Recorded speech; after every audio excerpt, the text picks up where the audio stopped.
నిలబడి మా జీవితాలను స్థిరపరచుమని, మీ నామమునకు మహిమ తెచ్చుకొనుమని, నీ దాసుని బోరగా వారుమని, మహిమగల దేవుని సన్నిధి నీ బిడ్డ మీద ఉంచుమని, ఏడంతల అభిషేకము చేత ఈ దాసుడు నిలువబడి మాట్లాడుతూ ఉంటుండగా దయ్యములు నా ప్రభువా గడగడ వణుకొనుగాక, వ్యాధులు పారిపోవునుగాక, ప్రవచనములు విడుదలగునుగాక, చప్పట్లు కొడుతూ దేవుని స్వస్థతలు కలుగునుగాక.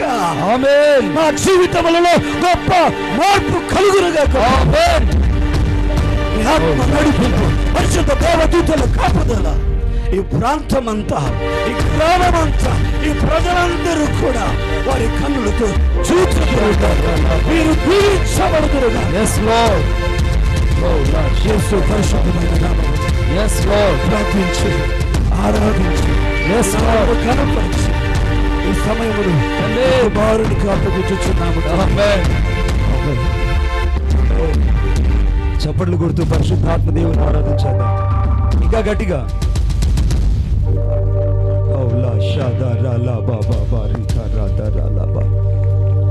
దయచేసి కూర్చుందాం.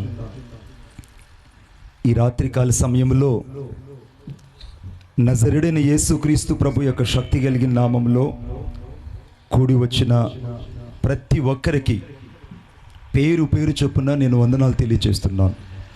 చాలామంది ఇటువైపున కూర్చున్నారు, ఇటువైపున చైర్స్ వేసి కూర్చున్నారు. మీరందరూ నాకు కనబడడం లేదు. దయచేసి మీ చైర్స్ అక్కడ కట్ చేసి వాలంటీర్స్ వెళ్ళి వాళ్ళు ఇటువైపున కూర్చోబెట్టాలని నేను ప్రేమపూర్వకంగా తెలియజేస్తున్నాను. ఒకవేళ నాకు తెలియకుండా, వాలంటీర్స్ తెలియకుండా ఎవరైనా వెనకల సేవకులు కూర్చొనుంటే, every God servant has a chosen and selected by the God. దేవుని వలన ఏర్పాటు చేయబడిన దైవ సేవకులు వెనక కూర్చోవడం మంచిది కాదు. దయచేసి మీరు మీకు ఇవ్వబడిన చైర్స్లో వచ్చి కూర్చోవాలని నేను ప్రేమపూర్వకంగా తెలియజేస్తున్నాను.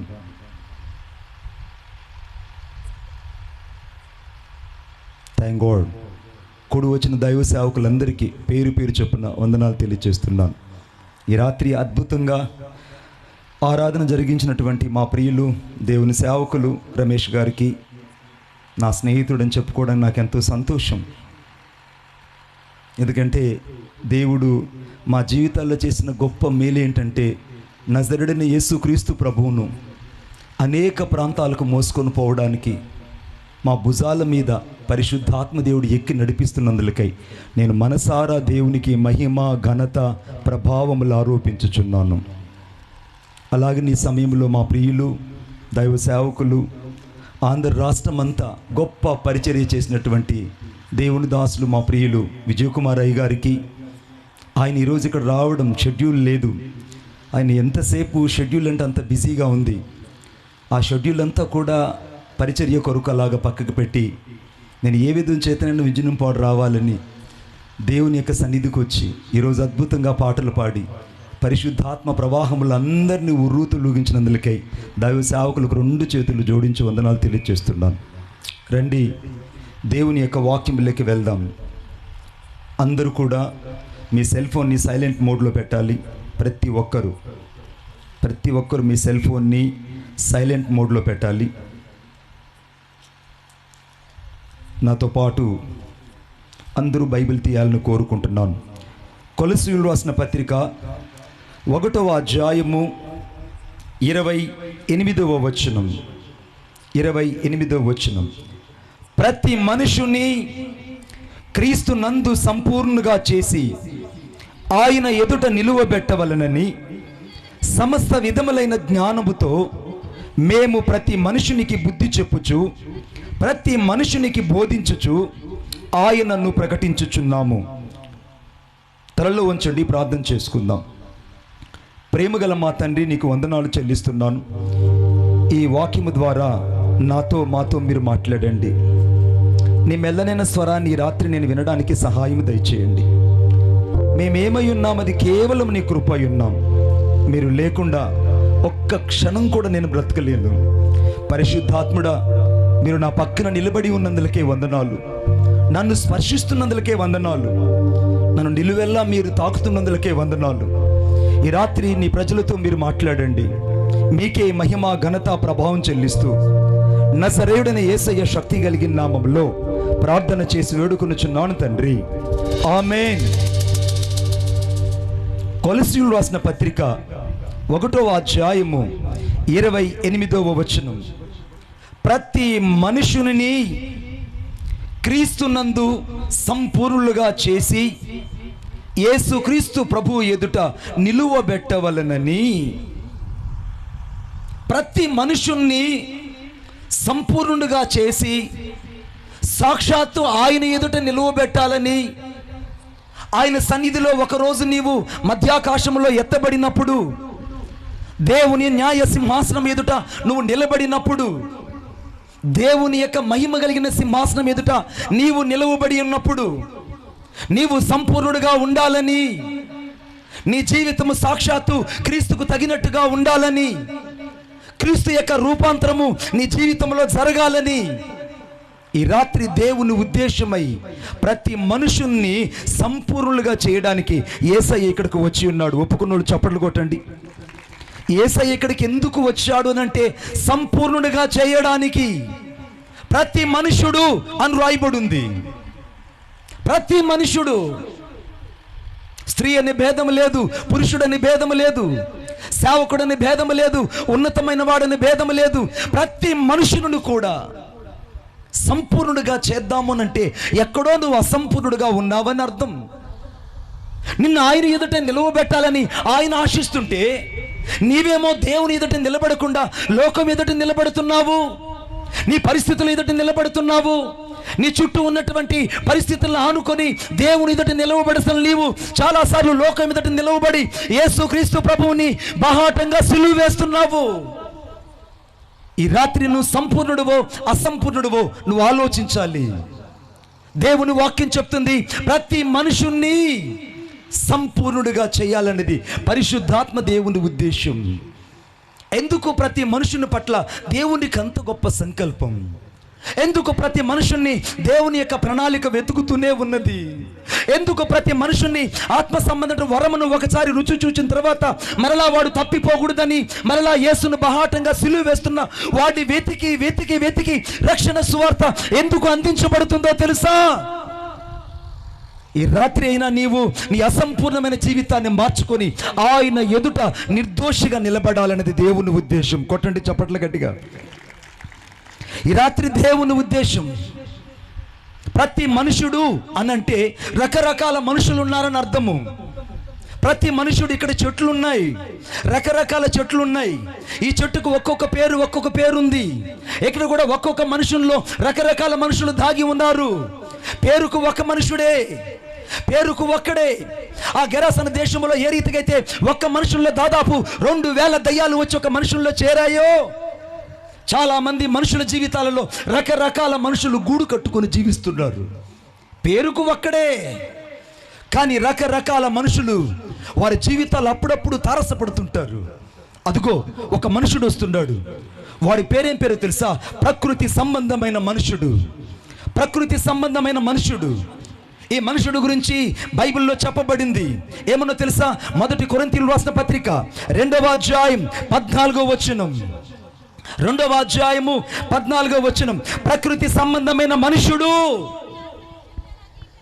ప్రతి ఆత్మ సంబంధమైనటువంటి విషయాలలో వాడు దేవుణ్ణి అంగీకరింపడు, ఆత్మ విషయములలో అంగీకరింపడు.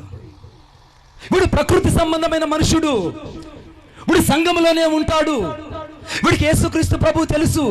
వీడు సువార్త వింటాడు, పాటలు పాడతాడు, సంఘములో ఉంటాడు. కానీ వీడి వ్యక్తిగత జీవితంలో ఏముంటుందంటే ప్రకృతి సంబంధమైన మనుషుడు. అది ఎలా సాధ్యపడుతుంది మణిబాబు గారు? ఒక వ్యక్తిలో ఈ వ్యక్తి ఎలా ఉంటాడు? ఇతడు దేవుని మాటలు వినడానికి ఇష్టపడడు. కొంతమంది ఏం చేస్తుంటే వాక్యం జరుగుతూ ఉంటే సెల్ ఫోన్ చూసుకుంటుంటారు. కొంతమంది వాక్యం జరుగుతూ ఉంటే ఫేస్బుక్లు చూసుకుంటుంటారు. కొంతమంది వాక్యం జరుగుతుంటే ఎవరికో చాటింగ్ చేస్తుంటారు. ప్రకృతి సంబంధమైన మనుషులు వీళ్ళు. వీళ్ళ గురించి బైబిల్లో రాయబడింది. ఇక్కడ 1 కొరింథీయులకు రాసిన పత్రిక అనగా 2వ అధ్యాయము 14వ వచనంలో ప్రకృతి సంబంధమైన మనుషుడు దేవుని ఆత్మ విషయములను అంగీకరింపడు. వీడు ఆత్మ సంబంధమైన విషయాల మీద మనసు పెట్టడే. ఆత్మ సంబంధమైనటువంటి దేవుని యొక్క శక్తిని వీడి జీవితంలో అర్థం చేసుకోవడానికి వీడు సమయాన్ని అప్పగించడే. ప్రకృతి సంబంధమైన మనుషులకు దేవుని శక్తి అర్థం కాదు. ప్రకృతి సంబంధమైన మనుషులకు దేవుని యొక్క శక్తి, మూర్తిమంతమైనటువంటి దేవుని మహిమ, ఆ మహిమలో ఉన్నటువంటి ప్రజ్వలించుతున్నటువంటి యేసయ్య శక్తి అర్థం కాదు. పైన బాగానే ఉంటాడు, వాడు సంఘంలోనే ఉంటాడు, సమాజంలోనే ఉంటాడు, అన్ని విషయాల్లో భక్తిపరుడులానే చలామణి చేస్తుంటాడు, అన్ని విషయాల్లో వాడు దేవుని కోసము బ్రతికాడని భ్రమపరుస్తుంటాడు. పెద్దోళ్ళు చెప్తుంటారు అప్పుడప్పుడు, బుద్ధిమంతుడు కాస్త గుద్దితే గాని వాడికి బుద్ధి రాదట. బుద్ధిమంతుడు కాస్త గుద్దితే గాని బుద్ధి రాదు. నువ్వు బుద్ధిమంతుడివే, కానీ నీ లోపల ప్రకృతి సంబంధమైన మనుషుడు ఒకడు ఉన్నాడు. ఆత్మ సంబంధమైన విషయాల మీద మనసు ఉంచాల్సిన నీవు శరీర సంబంధిగా బతుకుతున్నావు. దేవుని ఎదుట సంపూర్ణంగా బతకాల్సిన నీవు అసంపూర్ణంగా బతుకుతున్నావు. దేవుని ఎదుట నిర్దోషిగా నిలబడాల్సిన నీవు అనేక సార్లు నిరపరాధిగా నిలబడుతూ యేసును మరలా మరలా మరలా బహాటంగా సిలువ వేస్తుంది నువ్వే కాదు. ప్రకృతి సంబంధమైన మనుషుడు, ఈ ప్రకృతి సంబంధమైన మనుషుడు ఆదికాండము అనగా 13వ అధ్యాయము 11వ వచనములో ఒక వ్యక్తి నాకు కనబడతాడు. ఆ వ్యక్తి పేరు లోతు. అతడు ప్రకృతి సంబంధమైన మనుషుడు. అందరూ నా వైపు చూడాలి ఒకసారి. ప్రయాణించేదేమో కనానుకని బయలుదేరాడు, ప్రయాణించేదేమో భక్తిపరుడైన అబ్రహాముతో ప్రయాణం చేశాడు, ప్రయాణించేదేమో వాగ్దానం చేయబడిన దేశానికి నేను వెళ్ళాలని ఉర్రూతులూగాడు. మంచి ఉత్సాహవంతుడాడు, ఉరకలేస్తాడు, ఉడక రక్తం కదా, ఉరకలేస్తాడు. వాడు ఉరకలేసి పరిగెడుతున్నాడు పరిగెడుతున్నాడు పరిగెడుతున్నాడు.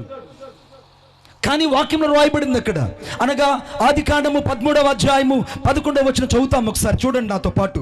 అనగా యోర్దానును అతడు ఏర్పరచుకొని తూర్పుగా అతడు ప్రయాణము చేసెను.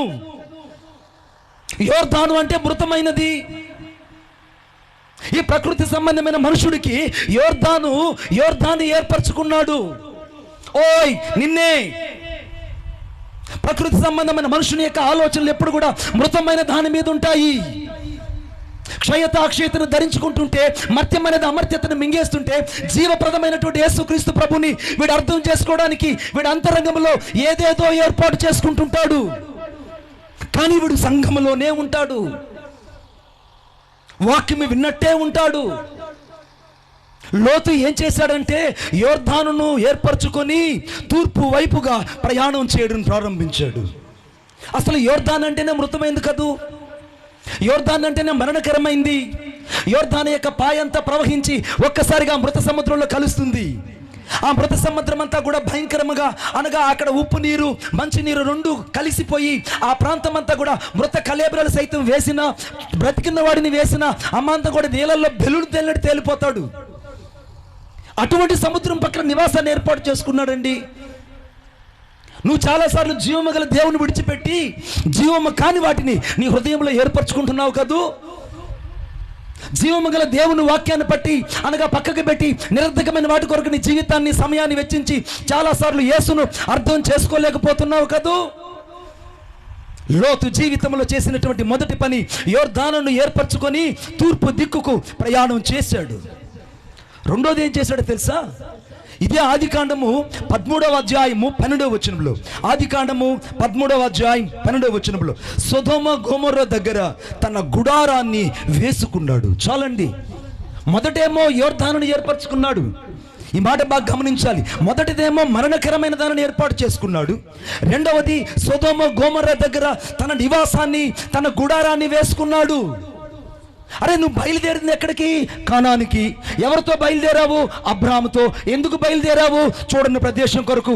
ఎందుకు ప్రయాణం చేస్తున్నావు? విశ్వాసం కలిగిన మనుషులతో. ఎందుకు నీ జీవితం అంతా వెంపర్లాడుతుంది? వాగ్దానం చేయబడిన దేశాన్ని చూడాలని. ఎందుకు నీ జీవితం అంతా ప్రయాణం చేస్తున్నావంటే ఏదో చూడని ప్రదేశం కొరకు నేను వెళ్ళాలని ఈ మనుషుడు బయలుదేరి మధ్యలో ప్రకృతి సంబంధమైన మనుషుడు అయిపోయాడు. బయలుదేరిందేమో వాగ్దానమైన దేశం వైపు, కానీ మధ్యలో మార్గం తప్పిపోయాడు. లోతు తప్పిపోయినట్టు ఈ రాత్రి చాలాసార్లు నువ్వు మార్గం తప్పిపోతున్నావు.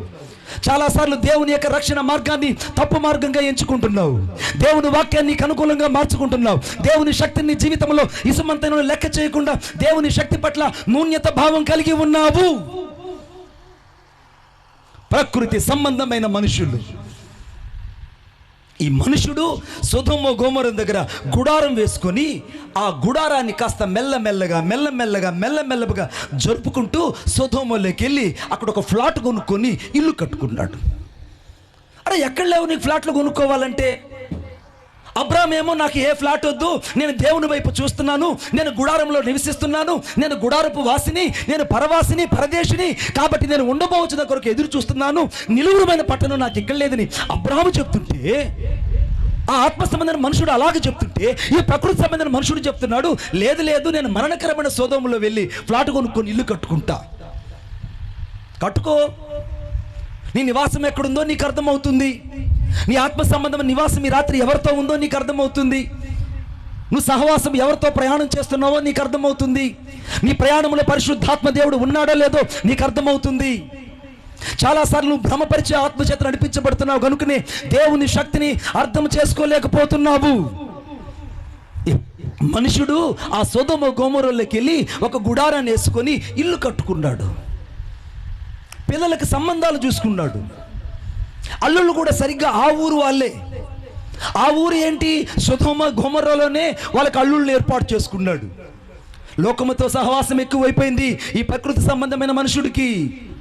లోక బంధుత్వాలు ఎక్కువైపోయింది. నువ్వు బంధువులు నమ్మావో రా బంధువులాగా పీక్కుతుంటారు నిన్ను. ఆత్మ సంబంధమైన మనుషుడు ఆత్మ సంబంధమైన మనుషులతో ప్రయాణం చేసావో ఆత్మ సంబంధమైన లోకంలో ప్రయాణం చేస్తావు. నీ ప్రయాణాన్ని బట్టే నీ దిశ మార్చబడుతుంది. నీ ప్రయాణాన్ని బట్టే నీ ఉనికి మార్చబడుతుంది. నీ ప్రయాణాన్ని బట్టే నీ నడక, నీ సాక్ష్యము సంపూర్ణంగా దేవుని ఎదుట నిలబడుతుంది. కొట్టడి చప్పట్ల గట్టిగా, ఇంకా గట్టిగా. ఈ మనుషుడు సరాసరి వెళ్ళి సొదొమ గొమొరలో ఇల్లు కట్టుకొని అక్కడే అల్లుళ్ళు ఏర్పాటు చేసుకొని ఆనందంగా బతుకుతున్నాడు. ఈ లోపల కయోదరైనటువంటి ఒక రాజు, భయంకరమైనటువంటి ఉగ్రుడు. ఆ ఉగ్రుడైన రాజు ఆ సొదొమ పట్టణంలోకి వచ్చి లోతును పట్టుకొని అమాంతంగా లోతు యొక్క ఆస్తిని, లోతు యొక్క పిల్లలను, తన భార్యను పట్టుకొని చెరపట్టుకొని తీసుకుని వెళ్ళిపోతున్నాడు. శత్రువు చేతికి ఇప్పుడు లోతు చిక్కినట్టే ఈ రాత్రి చాలా మంది శత్రువు చేతుల్లో బందీలుగా మార్చబడ్డారు. ఈ రాత్రి చాలా మంది శత్రువైన సాతాను చేతిలో బందీలుగా మార్చబడ్డారు. కారణం, మృతమైన దాన్ని లోతు ఎన్నుకున్నట్టే నువ్వెన్నుకుంటున్నావు. సొదొమ గొమొరలో గుడారం వేసినట్టే నీ యొక్క ఆలోచనలు, దిశలు, పరిధులు మార్చుకొని ఇంకా లోకం వైపు ప్రయాణం చేస్తున్నావు. లోతు ఏ రీతిగా అయితే శత్రువు చేతికి చిక్కాడో నువ్వు కూడా శత్రువు చేతుల్లో బందీ అయిపోయి ఉన్నావు. నీ ఆలోచనలో బందీ అయిపోయి ఉన్నావు, నీ చూపుల్లో బందీ అయిపోయి ఉన్నావు, నీ ప్రవర్తనలో బందీ అయిపోయి ఉన్నావు, నీ ప్రార్థనా జీవితంలో బందీ అయిపోయి ఉన్నావు. దేవుడు నీకు అప్పగించిన పనిని సంపూర్ణంగా నెరవేర్చలేక అసంపూర్ణంగా బతుకుతూ పైపైన దేవుని కొరకు బతుకుతున్నానని ప్రకృతి సంబంధమైన మనుషుడిగా బతికింది నీవే కాదు. ప్రకృతి సంబంధమైన మనుషుడు శత్రువు చేతులకి ఇప్పుడు చిక్కాడు. ఈ రాత్రికి చాలా మందికి బోధ చేస్తే అర్థం కాదు.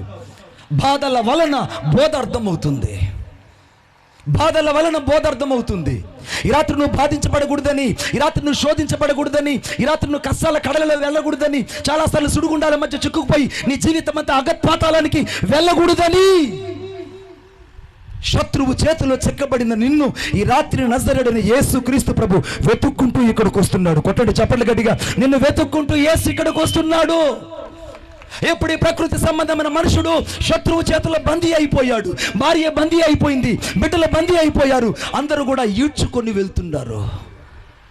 ఎప్పుడు పరిశుద్ధాత్మ దేవుడు ప్రశ్నని వేయనిమ్ము. నీ ఉన్న చోట నీ భార్య లేకపోతే నువ్వు ఇంకా బందీగా ఉన్నట్టే. నీ ఉన్న చోట నీ పిల్లల ప్రార్థనా జీవితంలో లేకపోతే నీ పిల్లలు కూడా శత్రువు చేతుల్లో ఉన్నట్టే. నీ ఉన్నటువంటి పరిశుద్ధతను నీ భార్య కలిగి ఉండకపోతే, నీవు కలిగినటువంటి పరిశుద్ధాత్మ అభిషేకపు తైలము నీ భార్య మీద లేకపోతే ఇంకా నువ్వు శత్రువు చేతుల్లో బందీగా ఉన్నట్టే. ఈ రాత్రి బంధించబడిన జీవితాలు, చెరపట్టబడిన జీవితాలు, శత్రువు చేతులు అప్పగింపబడిన జీవితాలు ఈ రాత్రి యేసుక్రీస్తు ప్రభు వెతికి రక్షించడానికే ఇక్కడికి వచ్చి ఉన్నాడు. కొట్టండి చప్పట్లు గట్టిగా. నీవు నాకుండగా నీవే నా అండగా,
కొండపై నిత్యము కదలని, సీయోను కొండపై యేసయ్యా యేసయ్యా యేసయ్యా యేసయ్యా నీదు ముఖము చూచు పరవశించి పాడెదా, యేసయ్యా నీదు ముఖము చూచు పరవశించి పాడెదా, యేసయ్యా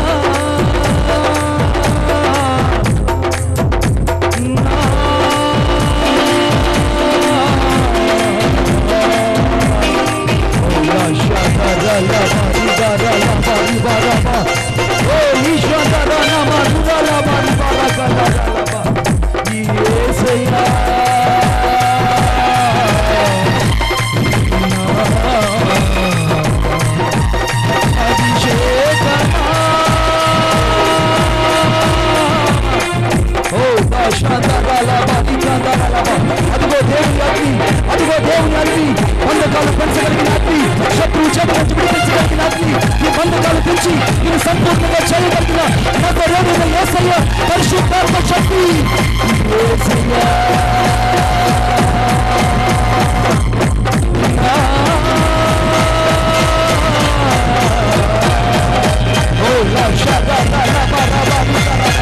ప్రతి బంధకాలు పడిపోవాలి, ప్రతి శత్రు కార్యాలు ఓడిపోవాలి, ప్రతి విధమైన శాతాను శక్తులు పోవాలి.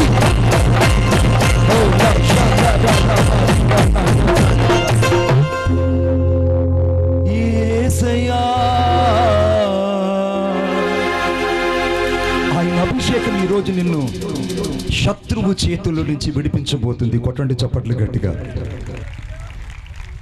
ఈ రాత్రి ఈ ప్రకృతి సంబంధమైన మనుషుడు శత్రువు చేతుల్లో చిక్కినట్టే ఉంది నీ భక్తి జీవితం కాదు. శత్రువు చేతుల్లో ఈ మనుషుడు చిక్కి ఇప్పుడు బందీ అయిపోయి పిల్లలను పోగొట్టుకున్నాడు, పిల్లలతో పాటు భార్యను పోగొట్టుకున్నాడు, కుటుంబం అంతా పతనా వ్యవస్థలోకి వెళ్ళిపోయింది. కారణం శత్రువు చేతుల్లో చిక్కబడ్డాడు. ఆదిలోనే దేవుడు ఒక ప్రణాళిక కలిగాడు సహోదరుని మీద. ఈ తప్పిపోయిన ఈ ప్రకృతి కలిగిన మనుషుడు కొరకు దేవుని ప్రేమ వెతుక్కుంటూ వచ్చింది.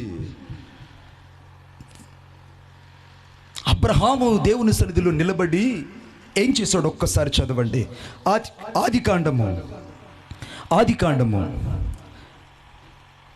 14వ అధ్యాయము 12వ వచనం,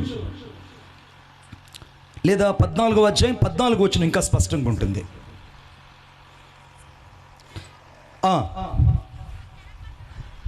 ఏమా అబ్రహాము తన తమ్ముడు చెరపట్టబడినని విన్నాడు. చాలండి.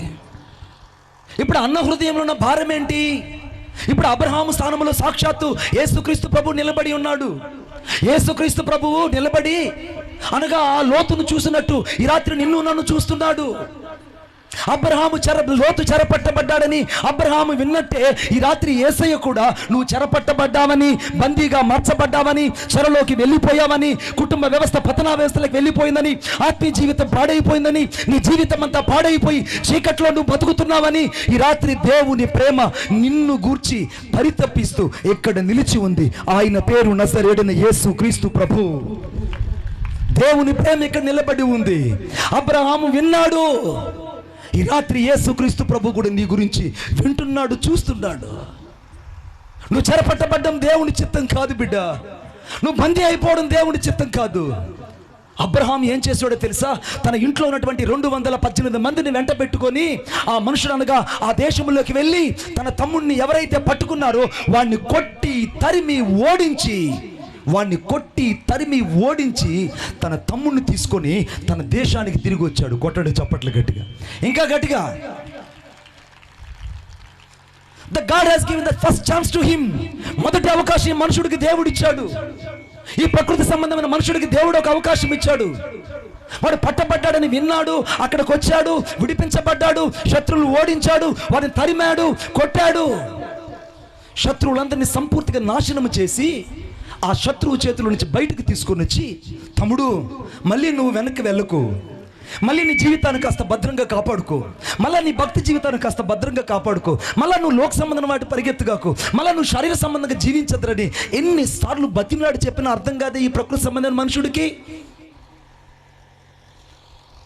విడిపించబడ్డాడనే ఆత్మలో సంతోషం ఉండకుండా ఎక్కడి నుంచి తాను వచ్చాడో తిరిగి మళ్ళా అక్కడికి వెళ్ళి స్థిరపడ్డాడు. ఈ రాత్రి నువ్వు చేస్తుంది కూడా అదే. నువ్వు ఎక్కడి నుంచి వచ్చావో తిరిగి అదే పాపాన్ని విడిచిపెట్టి మళ్ళా అదే పాపంలో జీవిస్తున్నావు కదూ. లోతు చేసినట్టే ఉంది ఈ రాత్రి నీ జీవితం కూడా. ఏ ప్రాంతంలో అయితే స్థిరపడ్డాడో మొదటి అవకాశాన్ని ఈ మనుషుడు పోగొట్టుకున్నాడండి. రాత్రి పరిశుద్ధాత్మ దేవుడు చాలా అవకాశాలు నీకు ఇచ్చాడు. పాపాన్ని ఒప్పుకొని విడిచిపెట్టమని హెచ్చరిస్తూ, పాపంలో ఉజ్జోడుగా ఉండకూడదని, అవిశ్వాసంతో ఉజ్జోడుగా ఉండకూడదని, లోకముతో స్నేహం చేయకూడదని, నీతి కలిగిన నీవు దుర్నీతితో సాంగత్యం చేయకూడదని, అనగా క్రీస్తుకు బెలియాలతో పొత్తుకూడదని, నీవు అవిశ్వాసంతో ఉజ్జోడకూడదని అనేక సార్లు నీ హెచ్చరిస్తూ వచ్చాడు. ఎన్ని అవకాశాలు ఇచ్చినా నీకు అర్థం కానట్టే ఉంది. ఎన్ని అవకాశాలు ఇచ్చినా నీకు అర్థం కానట్టే ఉంది. మనుషుడు రెండవసారి వెళ్ళి సొదొమ గొమొర్రాలో స్థిరపడ్డాడు. దేవుని యొద్ద నుంచి ఆజ్ఞ వచ్చింది, అబ్రాము నేను చేసే కార్యాన్ని నీకు దాచకుండా నేను ఏది చేయనయ్యా, నేను చేసే కార్యం ఏది కూడా నీకు చెప్పకుండా నేను చేయను. నేను ఆ ప్రాంతాన్ని అగ్ని గంధకాలతో కాల్చేయబోతున్నాను. ఆ ప్రాంతంలో ఒక్కరు కూడా బతకరు, కనీసం ఎవరు ఇంకా బతకడానికి వీల్లేదు అనంటే అబ్రహాము మరలా యేసుక్రీస్తు ప్రభు యొక్క స్థానంలో సాదృశ్యంగా నిలబడి మరలా విజ్ఞాపన చేస్తున్నాడు. అయ్యా ఆ ఊర్లో 50 మంది నీతిమంతులు ఉంటే నాశనం చెయ్యొద్దయ్యా. ఓకే చెయ్యను అన్నాడు. అయ్యా ఒకవేళ 45 మంది ఉంటే నేను చెయ్యను అన్నాడు. అయ్యా ఒకవేళ అక్కడ 30 మంది ఉంటే నేను చెయ్యను అన్నాడు. ఒకవేళ అక్కడ 20 మంది ఉంటే నేను చెయ్యను అబ్రహాము. అయ్యా ఇక లాస్ట్ సార్ అడుగుతున్నాను, నేను దయచేసి నన్ను మరలా అడుగుతున్నాను, ఏమనుకోదు. ఒకవేళ అక్కడ 10 మంది నీతిమంతులు ఉంటే 10 మంది ఉన్న పట్టణాన్ని నాశనం చేయనయ్యా, 10 మంది ఉన్న పట్టణాన్ని నాశనం చేయను. ఈ ప్రకృతి సంబంధమైన మనుషుల కోసం అబ్రహాం ఏ రీతికైతే దేవుని సన్నిధిలో అడ్డుగా నిలబడి విజ్ఞాపన చేశాడో, ఈ రాత్రి అనేకుల కొరకు యేసు క్రీస్తు ప్రభు ఇక్కడ నిలబడి విజ్ఞాపన చేస్తున్నాడు. కొట్టండి చప్పట్లు గట్టిగా. యేసు క్రీస్తు ప్రభు ఇక్కడ నిలబడి విజ్ఞాపన చేస్తున్నాడు. నువ్వు నశించిపోకూడదని, నీ జీవితం శత్రువు చేతులకు వెళ్ళకూడదని, నువ్వు అగ్ని గంధకాలతో కాలిపోకూడదని, కుటుంబం నాశనం కాకూడదని, నువ్వు చెరలో నుంచి విడిపించాలని ప్రతిరోజు ఆయన నీ కొరకు విజ్ఞాపన చేస్తున్నాడు. గనుకనే ఆ విజ్ఞాపన కర్త, జీవ ప్రదాత అయినటువంటి నీతి మంతుడైన యేసు క్రీస్తు రక్తము చేత కడగబడినందున ఈ రాత్రి ప్రాణ భిక్ష నీకు పెట్టబడింది. కొట్టండి చప్పట్లు గట్టిగా. ఈ రాత్రి నీకు ప్రాణ భిక్ష పెట్టబడింది. అబ్రహాము చేసిన విజ్ఞాపన 6 సార్లు చేశాడు. అక్కడ 6 సార్లు. ఒకవేళ 7వసారి అక్కడ తెగించి ఒకవేళ 5 మంది ఉంటే 5 మంది ఉంటే అని అడగలేకపోయాడు. కారణం 6 అనే సార్లు లేదా 6 సార్లు విజ్ఞాపన తరువాత అతడు ఆపివేశాడు. 50 తర్వాత 45, 40 తర్వాత 40, 40 తర్వాత 30, 30 తర్వాత 20, 20 తర్వాత 10, 6 అనే సంఖ్యతో ఆగిపోయింది. ఇది మానవుని సంఖ్య. దేవుని విజ్ఞాపన ఎవరి కోసమో తెలుసా? నశించిపోతున్న మానవుని కోసం, నశించి నరకానికి వెళ్తున్న మానవుని కోసం. వాడు నిత్య నరకానికి వెళ్ళకూడదని, ప్రకృతి సంబంధించిన మనుషుడిగా చావకూడదని, ఈ మనుషుల్లో ఉన్నటువంటి ప్రతివిధమైనటువంటి వైరాగ్యం చల్లారకూడదని ఈ రాత్రి దేవుని ప్రేమ అనేకుల కొరకు ఇక్కడ సంపూర్ణంగా చేయడానికి నిలబడి ఉంది. కొట్టండి చప్పట్లు గట్టిగా, ఇంకా గట్టిగా. ఈ మనుషుడు విజ్ఞాపన చేస్తే తప్పించుకోమని సాక్షాత్తు దేవుడే దూతలు పంపించి చెయ్యి పట్టుకొని, అరే వచ్చేసేయ్యా, ఆ ఊర్లో ఉండొద్దయ్యా, దయచేసి రా అంటుంటే రాడే. నీకు ఉండు, నేను వెళ్ళి నా అల్లుడికి చెప్పొస్తా. నేను అల్లుడికి చెప్పొస్తాను. అల్లుడి దగ్గరికి వెళ్ళాడు. అల్లుడు, ఈ పట్టణం నాశనం కాబోతుంది, ఈ పట్టణం అంతా భయంకరంగా అగ్ని గంధకాల చేత మండిపడబోతుంది, దయచేసి వచ్చేయంటే అల్లుడు దృష్టికి ఎగతాళి చేయబడిన వాడుగా లోతు బతికాడు. చాలా మంది ఈ రాత్రి రక్త సంబంధులు ఎదుట ఎగతాళి చేయబడిన బతుకులు ఇక్కడ ఉన్నాయి. ఈ రాత్రి అనేక మంది చేత తిరస్కరించబడిన జీవితాలు ఉన్నాయి. అనేక మంది చేత ఎక్కిరింపబడిన జీవితాలు ఉన్నాయి. ఈ రాత్రి ఎక్కిరింపబడిన జీవితాలు యేసు క్రీస్తు ప్రభు కావాలి. ఎగతాళి చేయబడిన జీవితాలు యేసు క్రీస్తు ప్రభు కావాలి. నిర్లక్ష్యం చేయబడిన జీవితాలు యేసు క్రీస్తు ప్రభు కావాలి. తృణీకరించబడిన జీవితాలు యేసు క్రీస్తు ప్రభు కావాలి. అక్కర్లేని జీవితాలు యేసు క్రీస్తు ప్రభు కావాలి. అనేకుల చేత తిరస్కరించబడి తృణీకరించబడిన జీవితాలు ఈ రాత్రి యేసు కావాలి. ఇవ్వగలవా నీ జీవితాన్ని? లోతు ఇచ్చినట్టే ఇచ్చి చెయ్యి వెనక్కి తీసినట్టే ఉంది నీ జీవితం. లోతు చెయ్యి పట్టుకున్నాడన్న మాటే కానీ ఆ సోయను పట్టడానికి పరిగెడుతుంటా మైదానంలో ఒక్క మాట అన్నాడు. ఏమన్నాడో తెలుసా? దయచేసి ఆదికాండం 19వ అధ్యాయం 18వ వచనం చదవండి. 19వ అధ్యాయం 18వ వచనం నేనే చదువుతాను. లోతు, ప్రభువా అలాగు కాదు, ప్రభువా అలాగు కాదు అంటే దేవుని చిత్తానికి ఈ మనుషుడు అక్కడ వ్యతిరేకంగా బతుకుతున్నాడు. ఈ రాత్రి చాలా మంది దేవుని వాక్యానికి వ్యతిరేకంగా బతకాలంటారు. దేవుని తలంపు నీ పట్ల ఒక ఉన్నతంగా చూడాలని, దేవుని ఆశ నిన్ను ఒక ఆశీర్వాదకరంగా వ్యక్తిగా ఉంచాలని, దేవుని యొక్క తలంపు నిన్ను ఒక జీవము గల వ్యక్తిగా అనేకులకు నిన్ను ఉజ్జయింప చేయాలని ఆయన ఆలోచన చేస్తుంటే నీవంటున్నావు ఇంకా సమయం ఉంది ప్రభువా, నేను సేవకు రాలేను ప్రభువా, ఇంకా నాకు టైం ఉంది ప్రభువా, నా కూతురికి పెళ్లి చేయాలి, నా పిల్లలకి పెళ్లి చేయాలి, నా అప్పులు తీరిపోవాలి, నేను ఆస్తిని సమకూర్చుకోవాలి, ఇల్లు కట్టుకోవాలి. చస్తావు. నీ చావు ఎప్పుడు వస్తుందో నీకు తెలియదు, నీ మరణం ఎప్పుడు వస్తుందో నీకు తెలియదు. మెర్లిన్ మెనరోని అనేటువంటి ఒక అందమైన ఒక అమ్మాయి అమెరికా దేశంలో ఉండేది. మెర్లిన్ మెనరోయిన్ అనేటువంటి అమ్మాయి, ఆ అమ్మాయి అందాన్ని చూసి అమెరికా దేశపు ప్రెసిడెంట్ అయినటువంటి జాన్ కెనడీ కూడా మంత్రముగ్ధుడైపోయాడట. ఆ అమ్మాయి అందాన్ని చూసి అమ్మాయి మెర్లిన్, నేను నిన్ను పెళ్లి చేసుకుంటాను, నీ అందం అంత అద్భుతంగా ఉంది, నువ్వు ఒక సినిమా యాక్టర్వి,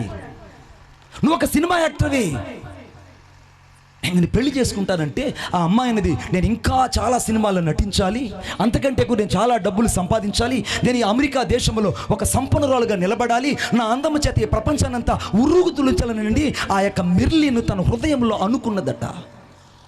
గొప్ప దైవజనుడు బిల్లీ గ్రహం గారు ఒకరోజు మెర్లిన్ గారికి ఒక టెలిగ్రామ్ పంపించాడు. అమ్మా మెర్లిన్, నేను నీతో ఒక 5 నిమిషాలు మాట్లాడాలి. I will talk to you. నేను నీతో మాట్లాడాలనుకుంటున్నాను, 5 నిమిషాలు నువ్వు నాకు సమయాన్ని ఇవ్వగలవా అంటే ఆ అమ్మాయి అన్నది, నీ పిచ్చి మాటలకు పిచ్చి ప్రసంగాలకి నేను సమయం ఇవ్వలేను, నా షెడ్యూల్ చాలా బిజీగా ఉంది, నేను బిజీగా ఉన్నాను, డబ్బులు సంపాదించడంలో బిజీ, నా అందాన్ని ఎరగట్టడంలో బిజీ, నా కోసం అనేక మంది యాక్టర్లు ముందు నిలబడి కాల్ షెడ్యూల్ కొరకు ఎదురు చూస్తున్నారు, నేను నీకు సమయాన్ని ఇవ్వలేను, నీకు సమయాన్ని ఇవ్వలేరని బిల్లీ గ్రహం గారి యొక్క మాట తృణీకరించింది. ఆయన ఏం చెప్పాడో తెలుసా? మెర్లిన్, నువ్వు కొద్ది రోజులకు చనిపోబోతున్నావు, కొద్ది రోజులకు నువ్వు భయంకరమైన మరణాన్ని పొందబోతున్నావు, కొద్ది రోజులకు నువ్వు వికృతమైన మరణము, ప్రపంచమంతా నీ యొక్క మరణ వార్త విని ఆశ్చర్యపడిపోయేటట్టు జరగబోతుంది నీ మరణం. నువ్వు రక్షించబడ్డు, నువ్వు మారు మనసు పొందు, కాస్త నీ జీవితాన్ని యేసయ్యకి అనంటే ఆ అమ్మాయి తృణీకరించింది. జరిగినటువంటి సంఘటన ఏంటో తెలుసా? సరిగ్గా ఆగస్టు మాసం 4వ తారీఖున అనగా 1963 అర్ధరాత్రి 12:30 ఆ అమ్మాయి సూసైడ్ చేసుకొని చచ్చిపోయింది. ఆగస్టు 14, 1963 ఆ అమ్మాయి చనిపోయిన తరువాత ఇప్పటి వరకు అనేక సార్లు పరిశోధన చేసిన ఆ అమ్మాయి ఎందుకు చచ్చిందో కూడా అర్థం కాలేదు. మరణము ప్రశ్నార్థంగా మారిపోయింది. ఆ అమ్మాయి కొనుక్కున్న 2 బోయింగ్ జెట్ ఫ్లైట్లు ఆగిపోయాయి, ఆ అమ్మాయి ఇచ్చిన కాల్ షెడ్యూల్ ఆగిపోయాయి, ఆ అమ్మాయి చేసినటువంటి చిత్రాలన్నీ కూడా ఆగిపోయాయి, అనేక మంది కోట్ల రూపాయలు నష్టపోయారు. చివరికి మెర్లిన్ శవము ఒక పోస్ట్ మార్టం రూములో విసిరివేయబడింది. ప్రకృతి సంబంధమైన మనుషుడా, నువ్వు దేవుని మాటని పడిచెవి పెడితే, దేవుని వాక్యం నాకు అక్కర్లేదనుకుంటే, ఇది దేవుని స్వరం కాదనుకుంటే, దేవుడు నాతో మాట్లాడుతున్నాడని నువ్వు గ్రహించగలిగితే ఈ రాత్రి నీ జీవితంలో అద్భుతాన్ని చేయడానికి నా యేసు ఇక్కడ నిలబడి ఉన్నాడు. కొట్టండి చప్పట్ల గట్టిగా, నా యేసు ఇక్కడ నిలబడి ఉన్నాడు. ఈ మనుషుల్ని చెయ్యి పట్టుకొని అమాంతంగా బయటకు తీసుకొని వెళ్తుంటే ఆ మనుషుడు అన్నాడు, అలాగూ కాదు ప్రభువా, నేను ఆ యొక్క కొండ వైపుకి వెళ్తానని ఆ కొండకు పరిగెత్తుకొని వెళ్ళాడు. భార్య బిడ్డలు సురక్షితంగా బతకాల్సిన వీళ్ళు వాగ్దానాన్ని నమ్మనందువల్ల దేవుని శక్తిని విస్మరించి దేవుని యొక్క పరుగును, దేవుని యొక్క పిలుపును నిర్లక్ష్యం చేసి లోతు భార్య ఉప్పు స్తంభం అయిపోయింది. కొంచెం ఎక్కువ పాయింట్ తగ్గించు. లోతు భార్య ఉప్పు స్తంభం అయిపోయింది. వెనక్కి తిరిగి చూసి కనీసం భార్యతో పలకరించే సమయం కూడా లోతుకు లేకుండా పోయింది. ఎంత దౌర్భాగ్యమైన సమయం అది. పిల్లలిద్దరూ పరిగెత్తుకొని నానా వచ్చేయి అని 2 పిల్లలు తీసుకొని ఒక గుహలోకి వెళ్ళిపోయాడు ఆ మనుషుడు. ద్రాక్షారసం తాగాడు, పిల్లలతో పాపం చేశాడు. పెద్దమ్మాయి మోయాబు అనే మగ పిల్లవాడిని కనింది, మోయాబు సంతతికి వారసురాలయ్యింది. రెండో అమ్మాయి తండ్రితో కూడా శయనించి పాపం చేసి ఆ అమ్మాయి అమ్మోని అనేటువంటి ఒక అబ్బాయిని కనింది. ఆఖరికి అమ్మోని లేక రాక్షస సంతతికి మూల కారణమైపోయాడు ఈ ప్రకృతి సంబంధమైన మనుషుడు. వాళ్ళిద్దరి వల్ల మోయాబీలు అమ్మోనియలు వచ్చి ప్రపంచానంతా అతలాకుతలం చేశారు.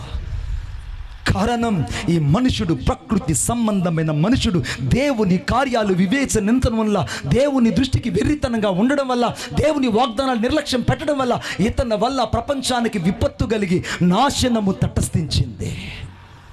మరి నీ వల్ల, నీవున్న ప్రాంతంలో నీ ద్వారా ఆశీర్వాదమేనా? నీవున్న ప్రాంతంలో నీ కుటుంబానికి క్షేమమేనా? నీవున్న సంఘంలో నీ సంఘానికి క్షేమమేనా? నీవున్న సంఘంలో నీ సేవకునికి ఆత్మ సంబంధమైన మేలు కలుగుతుందో లేదో ఆలోచించి చూడు. ఈ ప్రకృతి సంబంధమైన మనుషుడు వల్ల ప్రపంచము తల్లకిందులైపోయింది. 2 అవకాశాలు దేవుడిచ్చిన పోగొట్టుకున్నాడండి. ఎంత దౌర్భాగ్యమైన పరిస్థితి. నేను మరలా ఆ మాట చదువుతున్నాను. ప్రతి మనుషుని సంపూర్ణుడిగా చేసి ఆయన ఎదుట నిలవబెట్టాలని. ఆ ప్రకృతి సంబంధమైన మనుషుల్ని సంపూర్ణంగా చేయాలనుకుంటే దేవుని పిలుపును, దేవుని వాగ్దానాన్ని, దేవుని విశ్వాసాన్ని నిర్లక్ష్య పెట్టి శపితమైన జనాంగానికి వారసులుగా మిగిలి చరిత్రహీనుడైపోయాడు. ఈ రాత్రి నువ్వు అటువంటి వాడు కాకూడదని దేవుని ప్రేమ నేను బతిమలాడుతుంది. అటువంటి వ్యక్తిగా నువ్వు మిగిలిపోకూడదని దేవుని ప్రేమ నేను బతిమలాడుతుంది. 2వ వ్యక్తిని నేను చూపిస్తున్నాను, దయచేసి చూడండి. 1 కొరింథీయులకు రాసిన పత్రిక 3వ అధ్యాయము 2వ వచనం మధ్య భాగంలో, 2వ అధ్యాయం అనగా 3వ అధ్యాయం 2వ వచనం మధ్య భాగంలో, మీరింకను శరీర సంబంధులైన మనుషుల వల్లే ఎప్పుడు కూడా మీరు బలహీనులై ఉన్నవారు కారా.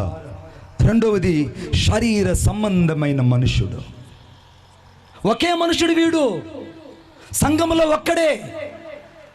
కానీ 2వ వ్యక్తి వాళ్ళలో నుంచి వస్తున్నాడు. వాడి పేరు శరీర సంబంధమైన మనుషుడు. ఈ శరీర సంబంధమైన మనుషుల గురించి బైబిల్లో రాయబడింది, ఇప్పటికీ మీరు బలహీనులై ఉన్నవారు కారా. ఇప్పుడు బలవంతుడు అనుకుంటున్నాడు లోపల, నేను బలవంతుణ్ణి, నాకేమీ కొదువు లేదు, నాకు బలం ఉందని. కానీ ఆ బలం నీది కాదు. నేను ఎప్పుడూ ఒక వాగ్దానాన్ని నమ్ముతా, శక్తి చేతను బలము చేతను కాక నా ఆత్మ చేతనే ఇది జరుగుతుందని.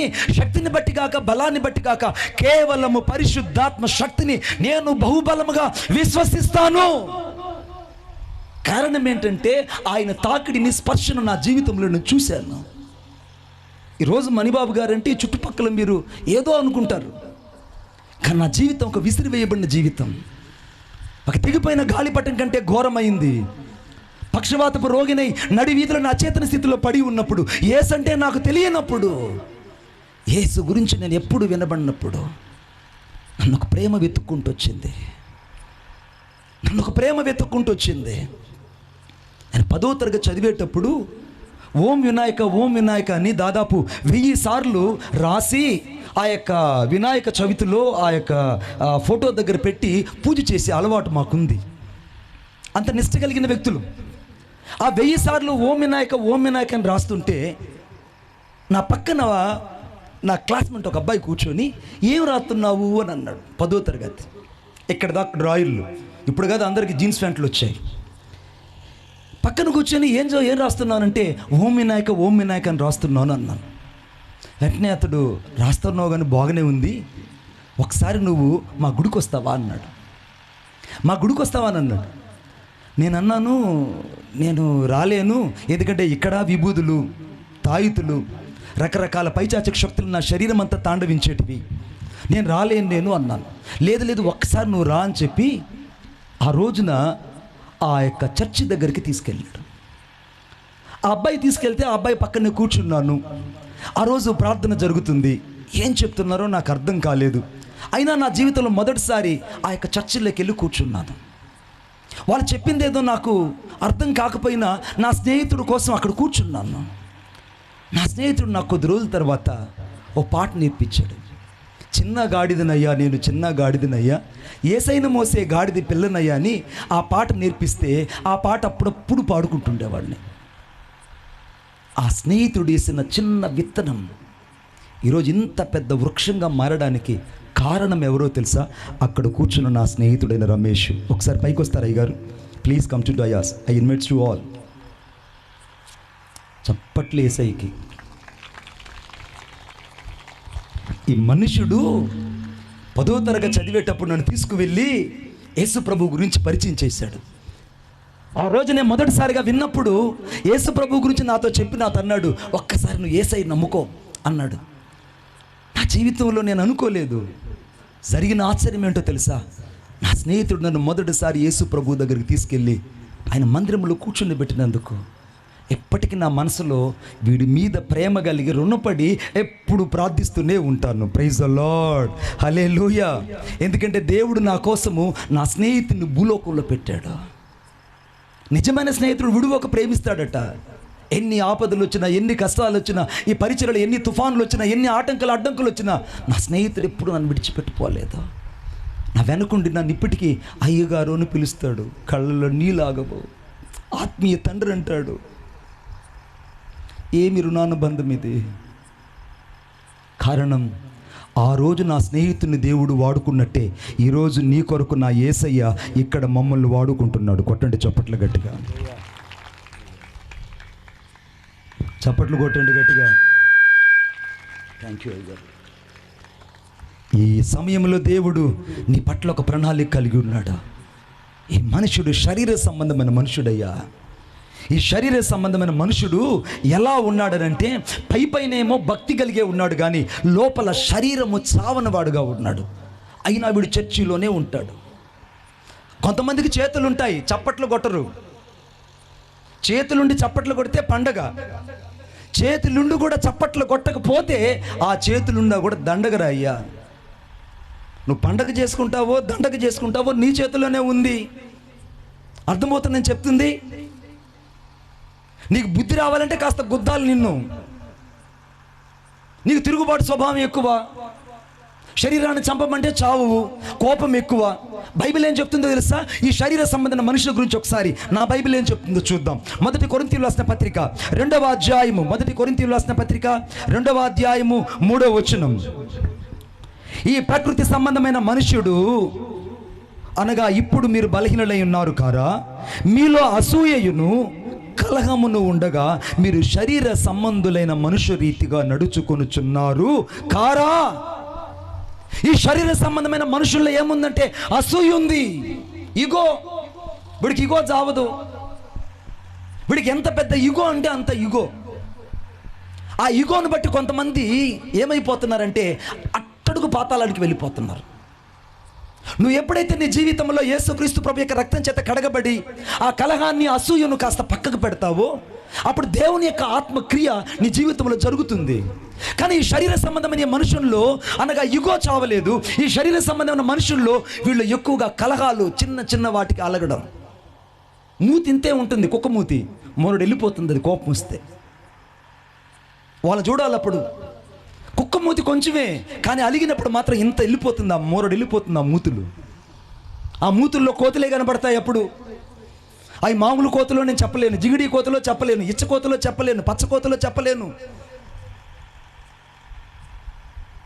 నీ కోపం దేవుని చిత్తాన్ని నెరవేర్చలేదని దేవుని వాక్యం చెప్తుంటే నువ్వు కోపాన్ని విడిచిపెట్టవే.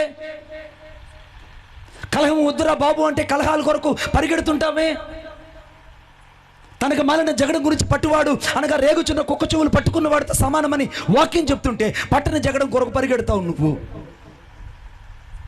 4 కరగాటీలు, 4 జూడోలు, 4 బాక్సింగ్ దెబ్బలు అక్కడ పడేదాకా నీకు అర్థం కాదు. స్టేషన్లో ఆగవా? నువ్వు బుద్ధి తెచ్చుకోవా? దేవుని వాక్యం ఏం చెప్తుంది ఇక్కడ? కలహమును, అసూయను కాస్త మానమని చెప్తుంటే ఈ శరీర సంబంధమైన మనుషుడు నాకేమీ కొదువు కాలేదు. కొంతమంది బలాన్ని బట్టి అతిశయపడతారు, కొంతమంది కులాన్ని బట్టి అతిశయపడతారు, కొంతమంది ధనాన్ని బట్టి అతిశయపడతారు, కొంతమంది అన్నాన్ని బట్టి అతిశయపడతారు, కొంతమంది వాళ్ళకున్నటువంటి సంపదను బట్టి అతిశయపడతారు. మరి నువ్వు దేన్ని బట్టి అతిశయపడుతున్నావు? కులబలమా, జనబలమా, ధనబలమా? ఏ బలం నీకు ఎక్కువ అనుకుంటున్నావు?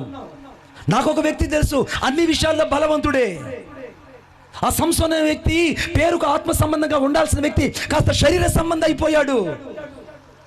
శరీర సంబంధి తాను చేసిన మొదటి పని ఏంటో తెలుసా? ఒక్కసారి బైబిల్లో చూడండి నాతో పాటు, దయచేసి నాతో పాటు చూడండి. అనగా న్యాయాధిపతుల గ్రంథం 14వ అధ్యాయం 6వ వచనం.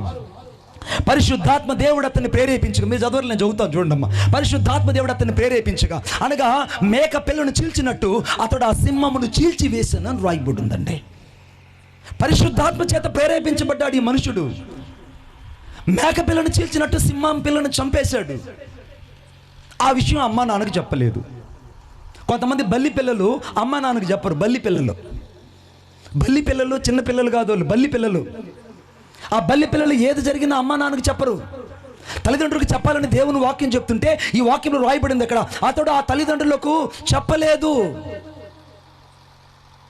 ఆ సింహాన్ని చంపాడు, వెళ్ళిపోయాడు. అక్కడ వెళ్ళి తిమ్నాథ్లో ఒక అమ్మాయిని చూసుకున్నాడు. ఎంగేజ్మెంట్ అయిపోయింది. కొన్ని రోజుల తర్వాత అదే దారిలో వస్తూ ఉన్నాడు. అదే దారిలో వస్తుంటే ఆ సింహం యొక్క కళేబరములో, ఆ చచ్చిన కళేబరములో ఒక తేనెటీగల గుంపు ఊ అని శబ్దం ఉంది. ఆ గుంపు వైపట పోయి చూస్తే ఒక తేనె పట్టు ఆ సింహం యొక్క కళేబరములో గూడు కట్టుకుని ఉంది. అమాంతంగా ఈ మనుషుడు ఆ యొక్క తేనె పట్టును చేత్తో పట్టుకున్నాడు. బైబిల్ ఏం చెప్తుంది? నిషిద్ధమైన దాన్ని తాకూడదు, మృతమైన దాన్ని తాకూడదు. మృతమైన నువ్వు తాకితే నువ్వు యెహోవాకు హేయుడని లేవియకాండలో రాయబడి ధర్మశాస్త్రం హెచ్చరిస్తుంటే వాక్యాన్ని నిర్లక్ష్యం చేస్తాడే ఈ శరీర సంబంధమైన మనుషుడు.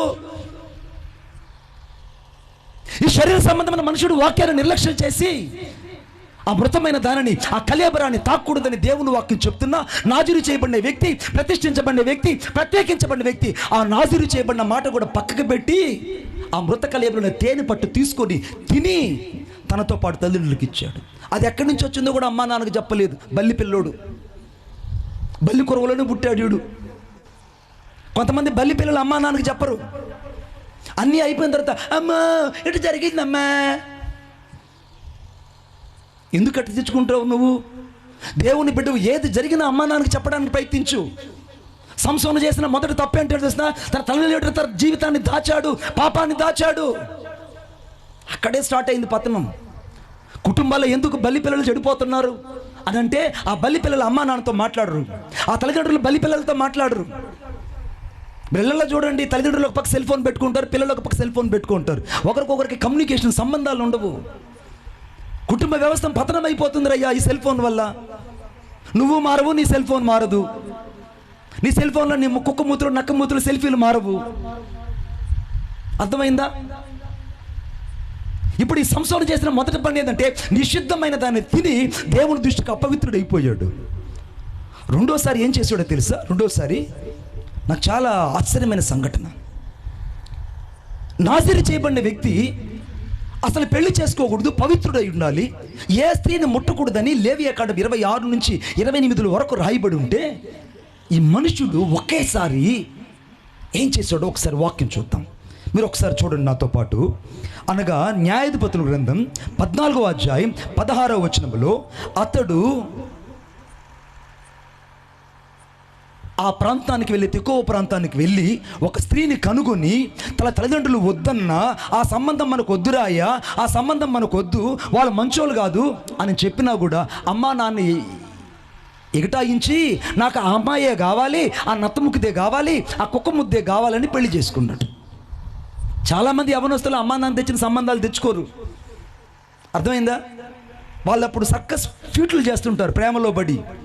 బలి పిల్లలు కదా, ప్రేమలో పడి సర్కస్ ఫీట్లు చేస్తుంటారు.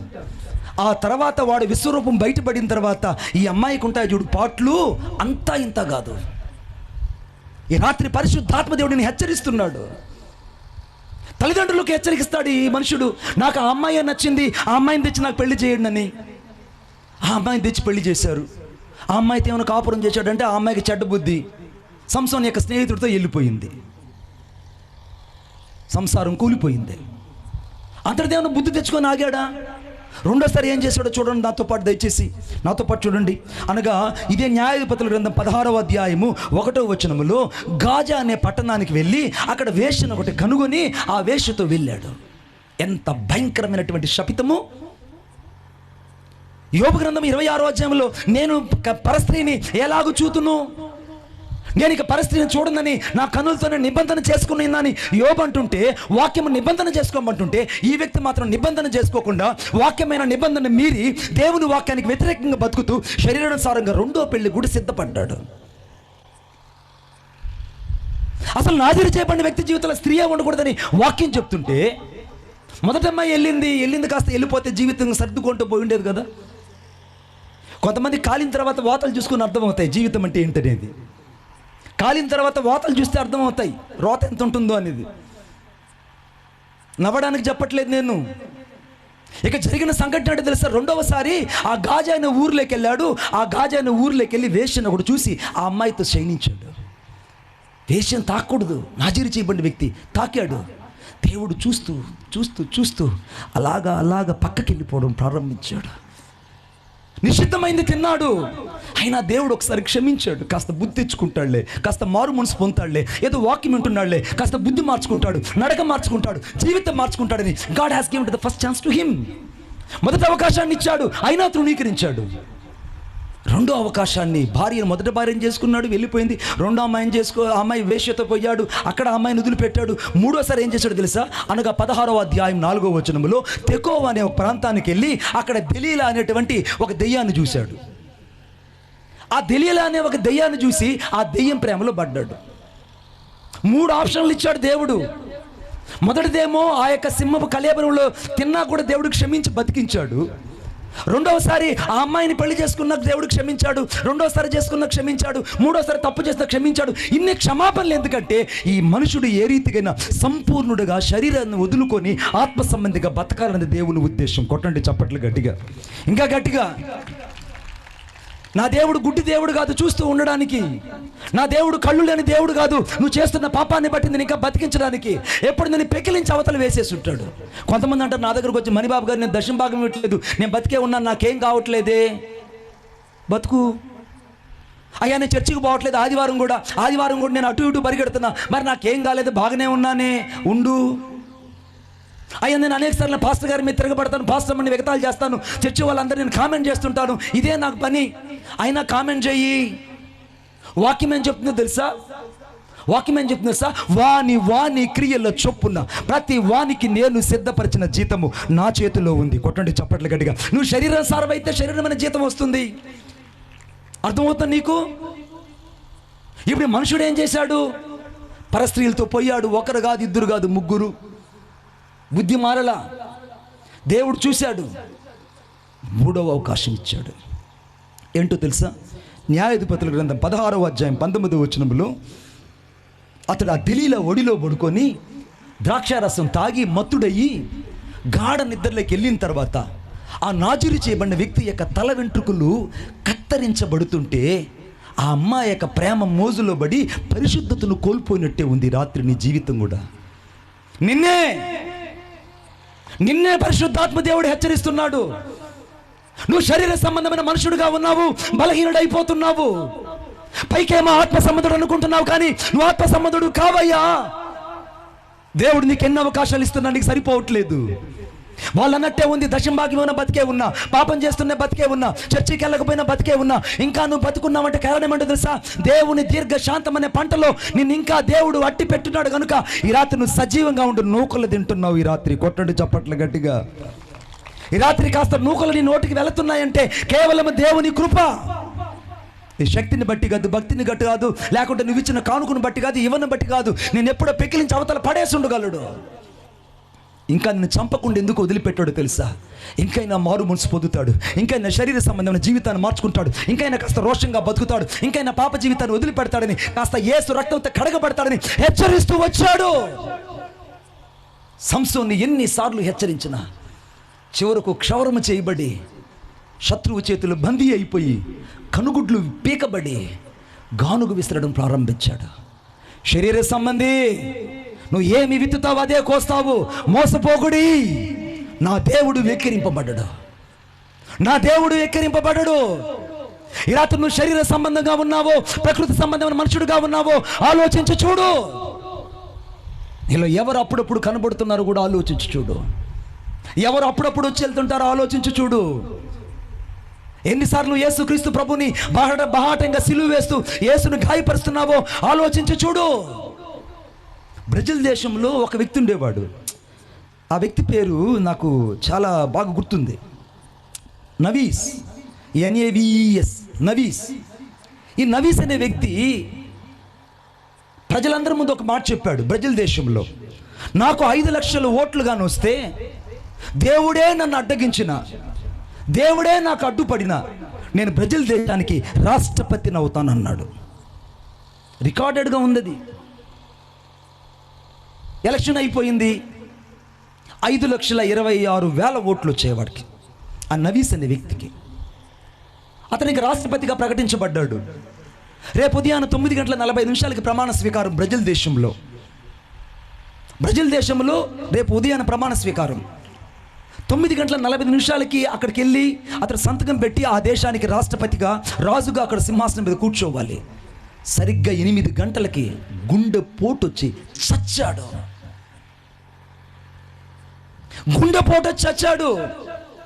శరీర సంబంధమైన వాడు దేవుని ఎగటాయిస్తే బతుకుతాడా? వాడు 5,26,000 మెజారిటీ నా దేవుణ్ణి కించపరిచేటట్టు మాట్లాడాడు. కొంతమంది నాయకులు ఉంటారు, వారు దేవుని కోసం బ్రతకాలనుకుంటారు. కొంతమంది దేవుని తృణీకరిస్తుంటారు. ఈ రాత్రి దేవుని ప్రేమ ఎందుకు నేను వెతుకుతుందో తెలుసా? నువ్వు శరీర సంబంధంగా బతకూడదని, శరీర సంబంధంగా గర్వించకూడదని, అసూయను వదిలిపెడతావని, కలహాన్ని వదిలిపెడతావని, భక్తిహీనతను వదిలిపెడతావని, నీ బలహీనతలు సరిచేసుకుంటావని అవకాశాలు ఇస్తూ వస్తూ ఉన్నా కాస్త రక్షించబడి మారు మనసు పొంది దేవుడిచ్చిన ఈ చివరి అవకాశాన్ని సద్వినియోగపరిచి రక్తముతో కడగబడి రక్షకుడిని యేసును కలిగి ఉంటావని దేవుడు ఇక్కడ నేను తీసుకొచ్చాడు. కొట్టండి చప్పట్లు గట్టిగా, ఇంకా గట్టిగా. దేవుడు ఇక్కడ నేను తీసుకొచ్చాడు. మూడవది చివరిగా చూద్దాం దయచేసి. 1 కొరింథీయులకు రాసిన పత్రిక 2వ అధ్యాయం 15వ వచనం నేను చదువుతున్నాను. ఆత్మ సంబంధమైన వాడు అన్నిటినీ వివేచించును, అతడు ఎవని చేతనను వివేచింపడు. ప్రభువు మనస్సు ఎరిగి ఆయనకు బోధింపగలవాడెవడు. మనమైతే క్రీస్తు మనస్సు కలిగిన వారము. ఈ మనుషుడి పేరు ఆత్మ సంబంధమైన మనుషుడు. 3వ అధ్యాయం 1వ వచనం రాయబడింది. ఆత్మ సంబంధమైన మనుషులతో మాట్లాడినట్టు నేను మీతో మాట్లాడుతున్నాను. హల్లెలూయా చెప్దాం ఒకసారి గట్టిగా, ఇంకొకసారి గట్టిగా చెప్దామా? ఆత్మ సంబంధమైన మనుషుడు, ఆత్మ సంబంధమైన మనుషుడు. ఈ మనుషుడికి నిద్ర లేచిన వెంటనే ఎవరి మీద ధ్యాస ఉంటుందంటే, యేసయ్యని ఎప్పుడు చూద్దామా, యేసయ్య మాటలు ఎప్పుడు విందామా, యేసయ్య వాక్యాన్ని ఎప్పుడు చదువుదామా, యేసయ్య సన్నిధిలోకి ఎప్పుడు వెళ్ళి కూర్చుందామని ఎదురు చూస్తుంటాడు. ఆత్మ సంబంధి ఎప్పుడు కూడా అగ్ని కలిగిన ఆత్మ చేత అలాగ మండుతూ ఉండాలని కోరుకుంటాడు. కానీ చాలామందికి అర్థం కాని విషయం ఏంటో తెలుసా? ఆత్మ సంబంధమైన విషయాల మీద నువ్వు మనసు ఉంచుకుపోవడం వల్ల చాలాసార్లు నువ్వు శరీరానుసారుడుగా పరిపూర్ణుడైపోతున్నావు. కొంతమంది ఏమో ప్రారంభించింది ఆత్మానుసారంగా ఆరంభిస్తారు, కానీ శరీరానుసారంగా పరిపూర్ణులైపోతారు. కానీ వాక్యంలో రాయబడింది ఆత్మ సంబంధమైన మనుషుడు ఆత్మ సంబంధమైన వాటిని వివేచిస్తాడు, అన్నిటినీ వివేచిస్తాడు. అంతకంటే ఎక్కువగా అతడు ప్రభువు మనసును ఎరిగిన వాడై ఉంటాడు. ఈ రాత్రి యేసయ్య మనసు ఏంటో నీకు తెలుసా?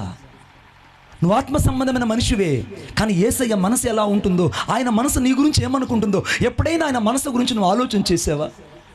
నా స్నేహితుడు ఒకరోజు నాతో చెప్పాడు, నేను పరలోకం గురించి ఆలోచించాను. అక్కడ ఉన్నటువంటి దేవదూతల గురించి, అక్కడ శరాపుల గురించి, కెరూబుల గురించి, అక్కడ ఉన్నటువంటి ఆ యొక్క దేవదూతలందరూ ఎంతమంది దేవుని యొక్క ఆజ్ఞకు లోబడి దేవుని చిత్తాన్ని నెరవేరుస్తున్నారు. స్తుతించే దేవదూతలు, అక్కడ దేవుని యొక్క నమూనా, దేవుని యొక్క పరలోకం, దేవుని యొక్క రాజ్యాధికారం ఎంత పెద్దదో ఊహించుకుంటే నా మైండ్ బ్లోయింగ్ అయింది మణిబాబు గారు అన్నాడు.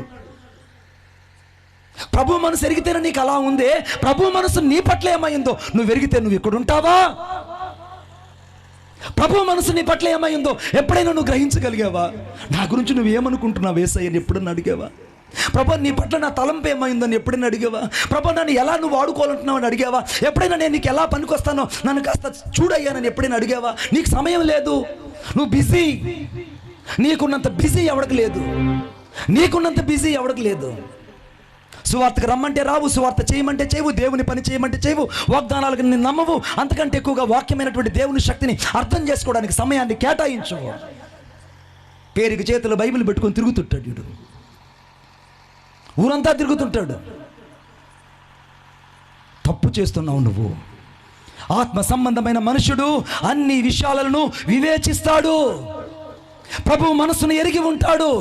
ప్రభువు బోధన అర్థం చేసుకుంటాడు. ఆత్మ సంబంధమైన మనుషుడు ఆత్మ సంబంధమైన విషయాల మీద మనసుంచి దేవుని కొరకు అలాగ జీవించడం ప్రారంభిస్తాడు. ఈ రాత్రి నీకు అర్థమైందో ఎప్పుడైనా యేసయ్య మనసు ఏంటో? నిన్నెందుకు నీ ఊర్లో దేవుడు పెట్టాడో తెలుసా? నిన్నెందుకు దేవుడు నీ ఊర్లో పెట్టాడో తెలుసా? నువ్వు సువార్త చేస్తావని, నువ్వు యేసు కొరకు కొన్ని ఆత్మలు సంపాదిస్తావని, యేసు కొరకు నువ్వు రక్షకుడైన క్రీస్తుని ప్రకటిస్తావని, అనేకులకు యేసు గురించి మాట్లాడతావని, రక్షణ లేక ప్రజలు నడిపిస్తావని, నరకానికి వెళ్తున్న ప్రజలను కాస్త నీవు నమ్మకంగా దేవుని చేతికి వారిని అప్పగించి నరకములోంచి తప్పిస్తావని దేవుడు నమ్మి నిన్ను భూలోకములో పెడితే నీకు ప్రభువు మనసు అర్థం కావట్లేదు. నీకు ప్రభువు మనసు అర్థం కావట్లేదు. నీకు ప్రభువు మనసు అర్థం కావట్లేదు. ఒకరోజు నేను ఇలాగనే ఉన్నాను. ఒకరోజు పరిశుద్ధాత్మ దేవుడు చెప్పాడు, మణిబాబు నువ్వు లేచి పలానా అడవి ప్రాంతానికి వెళ్ళన్నాడు. సరిగ్గా అది శ్రీకాకుళం అనే ప్రదేశం. ఆ ప్రాంతానికి నేను వెళ్ళాను. అక్కడ ఎందుకు నన్ను దేవుడు పంపించాడో నాకు తెలియదు. అక్కడ ఎవరో నాకు తెలిసిన వాళ్ళు కూడా లేరు. అది ఆటవికులు ఉండే ప్రదేశం. ఆ ఊర్లోకి నన్ను పిలిచిన వారు నన్ను తీసుకెళ్లారు. కొండలు దాటుకుంటూ వెళ్ళారు, తర్వాత గుట్టలు దాటుకుంటూ వెళ్ళాను. ఆ తర్వాత నేను మొత్తానికి ఆ యొక్క గూడానికి చేరుకునే లోపల సాయంత్రం అయింది. సాయంత్రానికి చేరుకున్నాను. ఆ సాయంత్రం అన్నారు, అయ్యా ఇదే ఊరిలో నువ్వు కూటం పెట్టాలన్నారు. నేను అనుకున్నాను కూటం అంటే ఇలాగుంటుందేమో అని అనుకున్నా. కానీ కూటం అంటే 4 అరుగుల మీద 4 కాగడాలు కట్టి అక్కడ 4 కూర్చుంటారన్న విషయం నాకు తెలియదు. మణిబాబు గారు అంటే ఇలాగ వచ్చేసాడు అనుకుంటున్నారా మీరు? ఇలాగ వచ్చేసాడు అనుకుంటున్నారా? దేవుడు అలాగ నన్ను నడిపించలేదు. కఠినమైన శ్రమల మధ్య, కఠినమైన ఉపవాసాల మధ్య, కఠినంగా కన్నీళ్లు కారుస్తూ రాత్రింపగలు దేవుని పాదాల దగ్గర కనిపెట్టుకుంటూ బ్రతుకుతుంటే ఇంకా దేవుని మనసును అర్థము చేసుకోలేకపోతున్న బాధ మిగిలిపోయింది నాకు. నా దేవుని మనసును అర్థం చేసుకుంటే నా పరిచయం ఎలా ఉంటుందో ఊహించుకుంటే నాకు అవధులు లేకుండా పోతుంది. ఈ రాత్రి దేవుని మనసు నీకు అర్థం అవ్వాలని పరిశుద్ధాత్మ దేవుడు ఇక్కడికి నిన్ను ప్రత్యేకంగా తీసుకొచ్చాడు. కొట్టండి చప్పట్ల గట్టిగా. పరిశుద్ధాత్మ దేవుడు నిన్ను ఇక్కడికి తీసుకొచ్చాడు. ఆత్మ సంబంధమైన మనుషుడా, నిన్ను ఇక్కడికి తీసుకొచ్చింది అందుకే. నిన్ను తీసుకొచ్చింది అందుకే. ఆ రాత్రి ఆ యొక్క అరుగుల మీద కూర్చొని ఆ గూడెం వాసులకు వాక్యం చెప్తే వాళ్ళ భాష నాకు అర్థం కాలేదు, నా భాష వాళ్ళకి అర్థం కాలేదు. ఏం చెప్పానో నాకు అర్థం కాలేదు, వాళ్ళకేం అర్థమైందో నాకు తెలియదు. వచ్చిన వాళ్ళు వచ్చినట్టే ఉన్నారు. వాక్యం జరుగుతూనే ఉంది. విప్పసారా తాగే వాళ్ళు తాగుతూనే ఉన్నారు. చాలామంది అటు ఇటు నడుస్తూనే ఉన్నారు. కాగడాలు దీపాలు మీద నూనె పోస్తూనే ఉన్నారు. ఆ చెట్ల అరుగుల మీద కూర్చొని ఏదో 4 మాటలు విన్నారు, వెళ్ళిపోయారు. ఆ రాత్రి నేను ఆ గూడెం దగ్గరికి వెళ్ళి కూర్చొని ఏడుస్తున్నాను. నాకు ఇవ్వబడిన ఒక విడిది గృహంలో ఒక చింత చెట్టు కింద మంచానికి ఒక 60 క్యాండ్ల బలుపు ఒకటి కట్టి ఆ బలుపు దగ్గర ఇదే నేను విడిదన్నారు. ఆ మంచం మీద కూర్చొని కాలు కింద పెడితే ఒకటి, ఎందుకంటే ఏ కుక్కో నక్కో లాక్కెళ్ళిపోతుందని భయం వేసింది నాకు. అంత భయంకరమైన అడవిది. అడవిలో కూర్చొని నేను ఉన్నాను. 11 గంటలకు ఎవరో నా దగ్గరకు వచ్చి, మణిబాబు గారు ఏమైనా తింటారా అన్నారు. ఏముందండి అన్నాను ఆశతో. మనిషిని కదా. ఏముందనంటే పిల్లి కూర తింటావా అన్నాడు. అయ్యా పిల్లి కూర నేను తినలేనయ్యా, నీకు దండం పెడతాను అన్నా. పోనీ నీకోసం అడవి పందిని చంపుకొని తీసుకొచ్చాం, అడవి పంది వారైనా తినయ్యా అన్నాడు. అరే అడవి పందులు వద్దు, కుక్కలు వద్దు, నీకు దండం పెడతా ఎల్లయ్యా అన్న. పోనీ ఇవేవి లేకపోతే ఆ యొక్క ఇసుళ్ళు పురుగులన్నీ కూడా మేము తీసుకొచ్చి బొరుగుల్లాగా వేయించుకొని తీసుకొచ్చాం, అయ్యైనా తినయ్యా అన్నాడు. నాకు పురుగులు వద్దు, బొరుగులు వద్దు, నీకు దండం పెడతా వెళ్ళండి అయ్యా అన్న. వాళ్ళు వెళ్ళిపోయారు. వెళ్తూ ఒక సొరకాయ బుర్రలో నీళ్ళు తలకాడి పెట్టారు, చచ్చినోడికి పెట్టినట్టు. ఆ సొరకాయ బుర్రని నేను అలా చూసుకొని ఆ బుర్రలో ఉన్న నీళ్లు దాగి మళ్ళీ అక్కడ పెట్టుకొని ఆ రాత్రి మంచం మీద దిగలేదు. ఏడుస్తున్నాను, ప్రభువా నన్ను ఎందుకు ఇక్కడ తీసుకొచ్చావు? ఈ ప్రాంత ప్రజలకు నా భాష అర్థం కావట్లేదు, నేను వీళ్ళకి అర్థం కావట్లేదు, వీళ్ళేంటో నాకు అర్థం కావట్లేదు, నన్ను ఎందుకు ఇక్కడ పంపించావు నాకు అర్థం కాలేదు, నీ మనసు నాకు తెలియచే ప్రభువా అని ఆ రాత్రంతా నేను కన్నీరు మున్నీరే ఏడ్చాను. ఉదయానికి యవనసుడు అంత పిల్లోడిని తీసుకున్నాను, కోయి పిల్లోడిని. వాడన్నారు, రే ఆ గుట్ట మీదకి నన్ను తీసుకెళ్ళరా అన్నాను. ఆ గుట్ట మీదకి తీసుకెళ్ళాడు. నేను చెప్పాను, నేను సాయంత్రం మళ్ళీ నేను వచ్చేంతవరకు, మళ్ళీ నేను కేకేసేంతవరకు నువ్వు ఇక్కడే ఉంటారా అని చెప్పాను. ఆ రోజు దాదాపు 9 గంటల సేపు నేను ప్రార్థనలో ఉన్న గుట్ట మీద. 9 గంటల తర్వాత ఒక మెల్లైన స్వరం నేను విన్నాను. మణిబాబు ఈరోజు నువ్వు భయపడకు, వాళ్ళ భాషలో నేను దేవుని వాక్యాన్ని చెప్తావు, నువ్వు తిరిగి వెళ్ళు అన్నాడు. రూనామా షాదా రా లాబా రీకా రాబా, వాళ్ళ భాషలో నువ్వు వాక్యం చెప్తావు వెళ్ళు అన్నాడు. ఇక జింక పిల్ల ఎగురుకుంటూ వచ్చినంత ఆనందంతో నేను ఎగురుకుంటూ గంతులేసుకుంటూ వచ్చాను. అదే చేశాను. నేను ఎప్పుడో ఉదయం 9 గంటలకు వెళ్ళి రాత్రికి సరిగ్గా మెసేజ్ టయానికి కొండ మీద నుంచి వచ్చాను, వాకింగ్ చెప్పాను, మళ్ళీ వెళ్ళిపోయాను. ఉదయం 4 గంటల దాకా నాతో పాటు మహిపాల్ గారు పాస్టర్ గారు ప్రార్థనలో ఉన్నారు. ఎర్లీ మార్నింగ్ 4 గంటలకు కూడా. ఉదయాన్ని మళ్ళీ పరిగెత్తుకుంటూ కొండ మీదకి వెళ్ళి సరిగ్గా ఇంత ముందుగానే దిగొచ్చి ప్రభు మనసును అర్థం చేసుకోవడానికి జీవితం సరిపోవట్లేదు, ప్రభు యొక్క మనసును అర్థం చేసుకోవడానికి ఈ సమయం నాకు సరిపోవట్లేదని బాధపడుతున్నా. అయ్యా నేను సంతోషపెట్టలేకపోతున్నా, నేను అర్థం చేసుకోలేకపోతున్నాను. పరిశుద్ధాత్ముడా నేను ఇంకా అర్థం చేసుకోలేకపోతున్నా.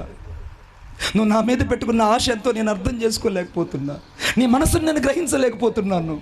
అన్న దర్శించయ్యా నీ గోజారి అడుగుతుంటే నా జీవితంలో సమయం సరిపోవట్లేదే. ఈ రాత్రి నీ బతుకు ఎలా ఉంది ఒకసారి ఆలోచించి చూడు. నిన్నే నమ్మిన దేవుని సంతోషపెట్టగలిగిన వ్యక్తిగా ఉన్నావు, నిన్నే నమ్మిన పరిశుద్ధాత్మ దేవుని మనసు నెరిగి ఆయన కొరకు జీవించే వ్యక్తిగా ఉన్నావు, నిన్నే నమ్మి భూలోకంలో సజీవుడిగా ఉంచిన దేవుని కొరకు ఆత్మ సంబంధ మనుషుడిగా ఉన్నావా లేదో ఆలోచించి చూడు. నీ బ్రతుకు ఎలా ఉందో ఒకసారి ఆలోచించి చూడు.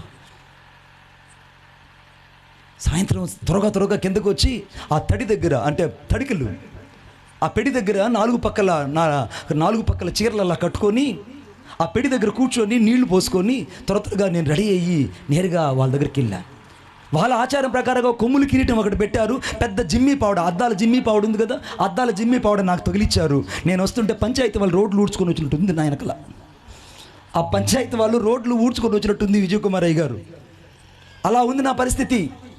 నాకు ఊపిరి ఆడడం లేదు. పెద్ద అద్దాల డ్రెస్ అది, నెమలేకలు కోడీకలు నా తలంతా ఉన్నాయి. ఈ పక్క 2 బర్రెముకలు, ఆ బర్రె కొమ్ములు నా చుట్టూ ఉన్నాయి. వాళ్ళ ఆచారం ప్రకారంగా ఆ కొమ్ములు కిరీటం వేసుకొని వాకింగ్ చెప్పడానికి వెళ్ళాలంట. నేను అనుకున్నాను ఈరోజు నన్ను బలిచ్చేస్తారు వీళ్ళు అనుకున్నా. ఈరోజు నాకు కథ అయిపోయింది, నన్ను ఈరోజు బలిచ్చేస్తారు. శ్రీకాకుళంలో అయిపోయింది నా పరిస్థితి అన్న. మొత్తానికి అక్కడ నిలబడ్డాను, వాక్యం చెప్తూ ఉన్నాను. పరిశుద్ధాత్మ దేవుడు మా మధ్యలోకి దిగి వచ్చాడు. దస్సీ కోడి రోగి చోని హానే పూచే हमें रोगे अपने को जाओ रे, मर गए मेरे उठो मो जाओ मरे, येसु मरे हटो मरे जीवारो. యేసు క్రీస్తు ప్రభు గురించి సువార్త చెప్తూ ఉండగా అనేక అపవిత్రాత్మల చేత పీడించబడుతున్న వారు అనేకులు విడిపించబడి స్వస్థపరచబడి 200 మందికి పైగా ఆ రోజు బాప్తీసాలు తీసుకున్నారు.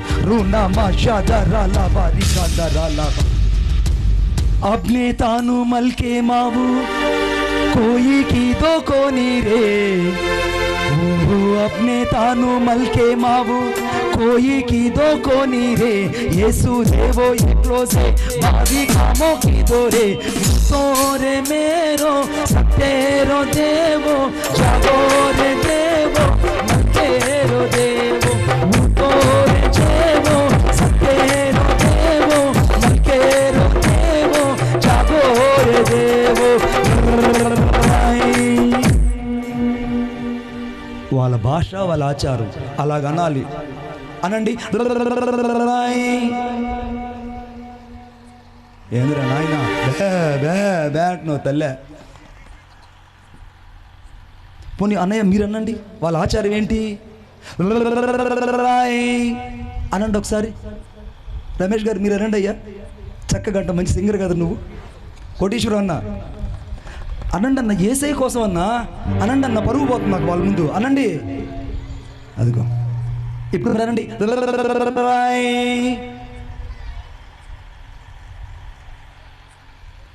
उच्चुक दाड़े भल्ले ने चले जा रे संद्रे पे, उच्चुक दाड़े भल्ले ने चले जा रे संद्रे पे, येसु प्रपंचन आवो रे उठो गरे, येसु प्रपंचन आवो रे उठो गरे, उठो में जावो एकलो जावो सतेरो देवो मलकेरो देवो, उठो एकलो जावो सतेरो देवो मलकेरो देवो जागो रे देवो.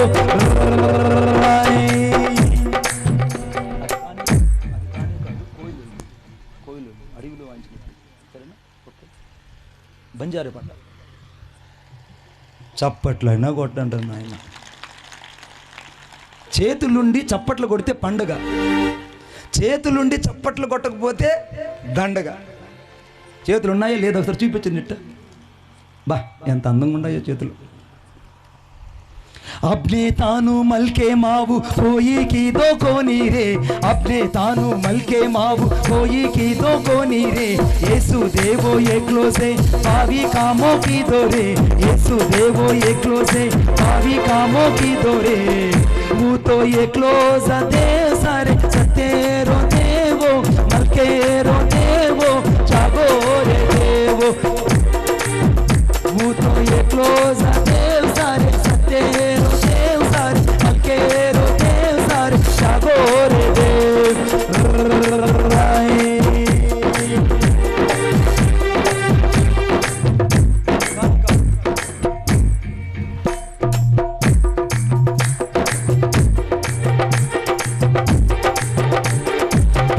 कोड़ी रोगी वाले आमन पूछे देवो रे, अम्मा रोगी जी पे तानी अच्छू करने देवो रे, हसी कोड़ी रोगी वाले आनू पूछे देवो रे, अम्मा रोगी जी पे तानी अच्छो करनो देवो रे, हसियो तो ने जेरो सतेरो देवो मलकेरो देवो जागो रे देव, तो ये क्लोसा देव सारे सतेरो देव सारे मलकेरो देव सारे जागो रे देव, वो तो ये क्लोसा देव सारे सतेरो देव सारे मलकेरो देव सारे जागो रे देव।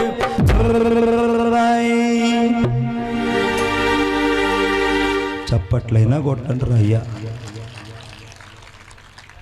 చూసావా ఆ పాట అయిపోగానే వాళ్ళ భాషలో వాక్యం అంతా అయిపోయింది. దాదాపు 15-20 నిమిషాల పాటు పరిశుద్ధాత్మదేవుడు వాళ్ళ భాషలో వాక్యం అంతా అయిపోయిన తర్వాత అనేకులు రక్షించబడి అనేకులు మారు మనసు పొందే యేసయ్యను రక్షకుడిగా అంగీకరించారు.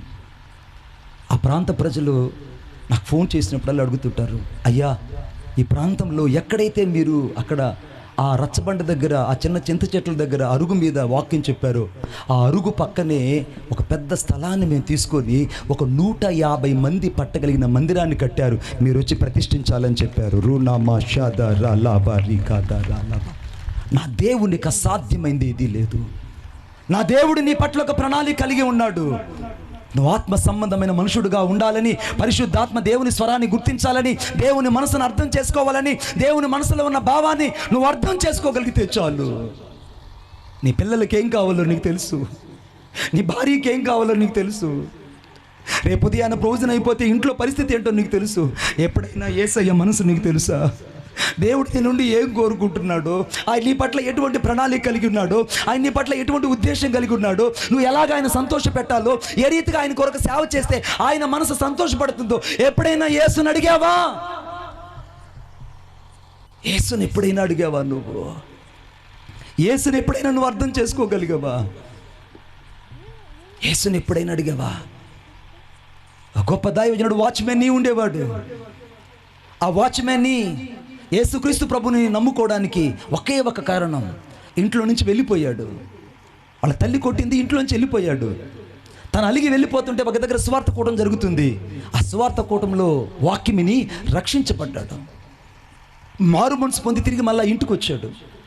వాళ్ళ తల్లిని ప్రేమించాడు, తండ్రిని ప్రేమించాడు. వాళ్ళ తల్లికి చెప్పాడట, అమ్మ నువ్వంటే నాకు చాలా ఇష్టం, నేను ప్రేమిస్తున్నాను అని. అంటే వాళ్ళ అమ్మ ఆశ్చర్యపోయి, బిడ్డ నమ్ముకున్న దేవుణ్ణి నేను కూడా నమ్ముకోవాలని ఆ చైనా దేశంలో వాచ్మెన్ నీని బట్టి తన తల్లి కూడా రక్షించబడింది. దేవునికి స్తోత్రం కలుగును గాక. వాచ్మెన్ ఆ ప్రాంతంలో దేవుని కొరకు పరిచర్య చేస్తూ ఉన్నాడు. ఈ లోపల ఒక అమ్మాయి రోజు వచ్చి గేలి చేసేది వాచ్మెన్ నీని. ఒక రోజు కాదు, 2 రోజులు కాదు, కొన్ని సంవత్సరాలు వేధించింది ఒక అమ్మాయి. కొన్ని సంవత్సరాలు ఆ అమ్మాయి వేధిస్తే ఆ వేదనలకు తట్టుకోలేక మనుషుడు విలవిల్లాడిపోయాడు. ఎంత విలవిల్లాడిపోయాడు అంత విలవిల్లాడిపోయాడు. ఒక రోజున ప్రార్థన చేస్తుంటే ఆ అమ్మాయి పశ్చాత్తాపంతో వచ్చి వాచ్మెన్ని, దేవుడు నాతో మాట్లాడాడు, నేను నిన్ను పెళ్లి చేసుకుంటానని వాచ్మెన్ నేను పెళ్లి చేసుకునేది. దేవునికి స్తోత్రం కలుగును కాక. అన్ని తిట్టిన అమ్మాయిని క్షమించి భార్యగా స్వీకరించాడు. నీ భార్య నేను తిడితే నువ్వు 4 రోజులు మాట్లాడు. అర్థమవుతుంది నీకు చెప్పేది? నీ భార్య నేను తిడితే నీ భార్యతో నువ్వు మాట్లాడు. నీ భార్యకు నువ్వు కోపాన్ని చాలాసార్లు ఇంట్లోంచి బట్టలు పెట్టుకుని ఊరవతలు వెళ్ళిపోదాం అనుకున్నావు. ఎక్కడికి వెళ్ళినా మళ్ళీ ఇంటికే కదా రావాలి. వెళ్ళేది ఎందుకు, వచ్చేది ఎందుకు? కుక్కలు తిరిగినట్టు మొత్తం తిరిగేది, మళ్ళీ ఇల్లు వచ్చి చేరేది. వద్దు, మారేయి. నువ్వు మోకరించి ప్రార్థన చేయి, నీ భార్య మారు మనసు పొందుతుంది. నువ్వు మోకరించి ప్రార్థన చేయి, నీ అత్త మారు మనసు పొందుతుంది. నువ్వు మోకరించి ప్రార్థన చేయి, నీ భార్య నీ కోడలు మారు మనసు పొందుతుంది. నువ్వెందుకు వెళ్ళిపోతావు ఇళ్లలో నుంచి? వాళ్ళిద్దరూ దేవుని కొరకు సేవ చేయడం ప్రారంభించారు.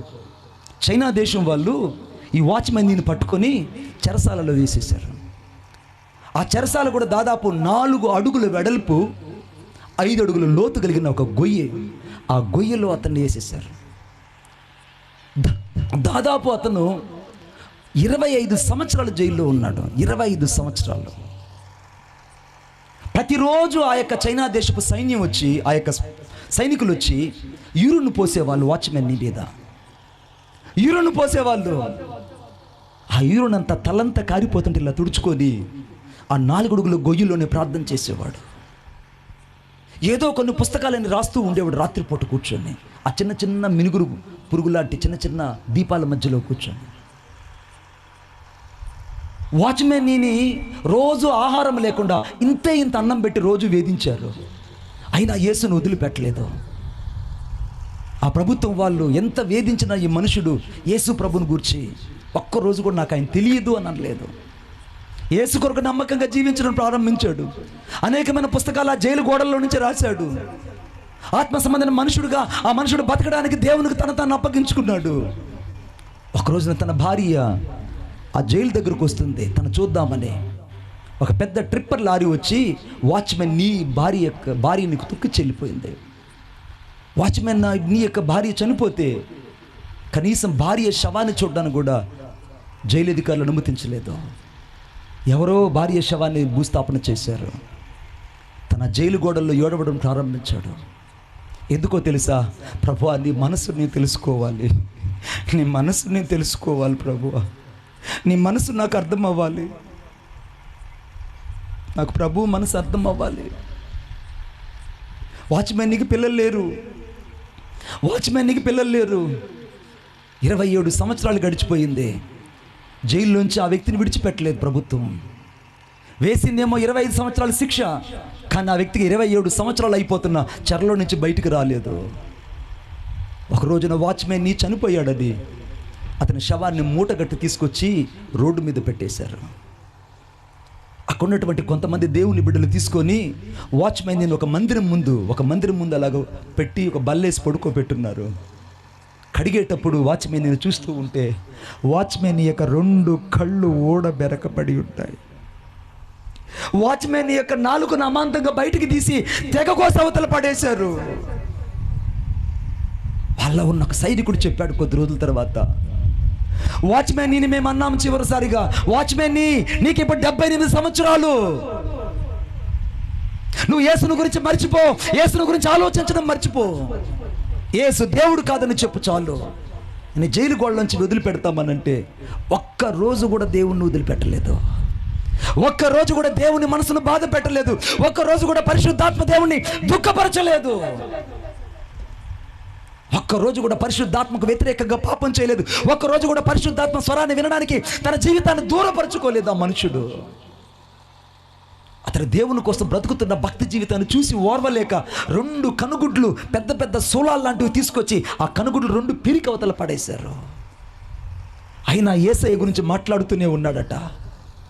చివరిగా వారి కోపం చల్లారక అమాంతంగా వాచ్మెన్ యొక్క నాలుకను బయటకు లాగి నాలుకను కర్కశంగా కోసి అవతల పడేస్తే ఆ తెగిపోయిన నాలుకతో కూడా యేసు ప్రభు సువార్త చెప్తూ రక్తపు కార్చేత సాక్షి అయిపోయాడు. వాచ్మెన్ని ఆత్మ సంబంధమైన మనుషులు దేవుని కోసం వైరాగ్యం కలిగి బతుకుతారు. కానీ నీ జీవితంలో కొద్ది రోజులు వైరాగ్యము, కొద్ది రోజులు ఉజ్జీవము, కొద్ది రోజులు చల్లారిపోవడం, కొద్ది రోజులు దేవుని కొరకు బ్రతకడం, మళ్ళా వెనకెత్తికి సారిపోవడం. మానవా, నీవు ఆత్మ సంబంధమైన మనుషుడిగా బతకాల్సిన నీవు ఇంకా ప్రకృతి సంబంధమైన మనుషుడిగా బతుకుతావా? ఆత్మ సంబంధంగా నిలబడి సంపూర్ణంగా యేసయ్య ఎదుట నిలబడాల్సిన నీవు ఇంకా నువ్వు శరీర సంబంధమైన మనుషుడిగా బతికి దేవుణ్ణి దుఃఖపరుస్తావా? పరిశుద్ధాత్మ దేవుని దుఃఖపరుస్తూ, పరిశుద్ధాత్మ దేవుని స్వరాన్ని కించపరుస్తూ, పరిశుద్ధాత్మ దేవుని యొక్క అర్థాన్ని ఇంకా నీ జీవితంలో ఆకలింపు చేసుకోలేకపోతున్నావే. ఎన్ని రోజులు కావాలి నీకు? ఈ రాత్రి దేవుని ప్రేమ ఇక్కడ నిలబడి ఉంది. ఎందుకో తెలుసా? ఆత్మ సంబంధమైన మనుషులు సంపూర్ణులుగా చేయబడి ఆయన ఎదుట నిలబడాలని ఈ రాత్రి దేవుడు ఇక్కడ నిలిచి ఉన్నాడు. కొట్టండి చప్పట్లు గట్టిగా. ఆత్మ సంబంధమైన మనుషులుగా ఇక్కడి నుంచి వెళ్ళబోతున్నావు. ఈ రాత్రి ఆత్మాభిషేకంతో ఇక్కడి నుంచి వెళ్ళబోతున్నావు. ఈ రాత్రి ఆత్మ సంబంధమైన మనుషులుగా నింపబడి ఆత్మ సంబంధమైన వరాల చేత, ఆత్మ సంబంధమైన ప్రత్యక్ష చేత, ఆత్మ సంబంధమైన జీవితాన్ని కలిగి ఎక్కడి నుంచి నువ్వు వెళ్ళబోతున్నావు. నా యేసయ్య నిన్ను ఖాళీ హస్తాలతో పంపించదలుచుకోలేదు. ఈ రాత్రి నేను వరాల చేత అలంకరించి పంపించాలని, ఈ రాత్రి యవనస్తులు నిన్ను అభిషేకించి పంపించాలని, ఈ రాత్రి యవనస్తులను నిన్ను అభిషేకించి పంపించాలని. యవనస్తులు కలలు గంటారని, యవనస్తులు ప్రవచిస్తారని, యవనస్తులు దర్శనాలు పొందుతారని యోవేలు గ్రంథంలో చెప్పబడిన ప్రవచనము, అపొస్తలుల కార్యం 2వ అధ్యాయంలో రాయబడినటువంటి ఆ ప్రత్యక్షత ఈ రాత్రి నీ మీదకు దిగి రాబోతుంది. కొట్టండి చప్పట్లు గట్టిగా. నీ మీదకు దిగి రాబోతుంది.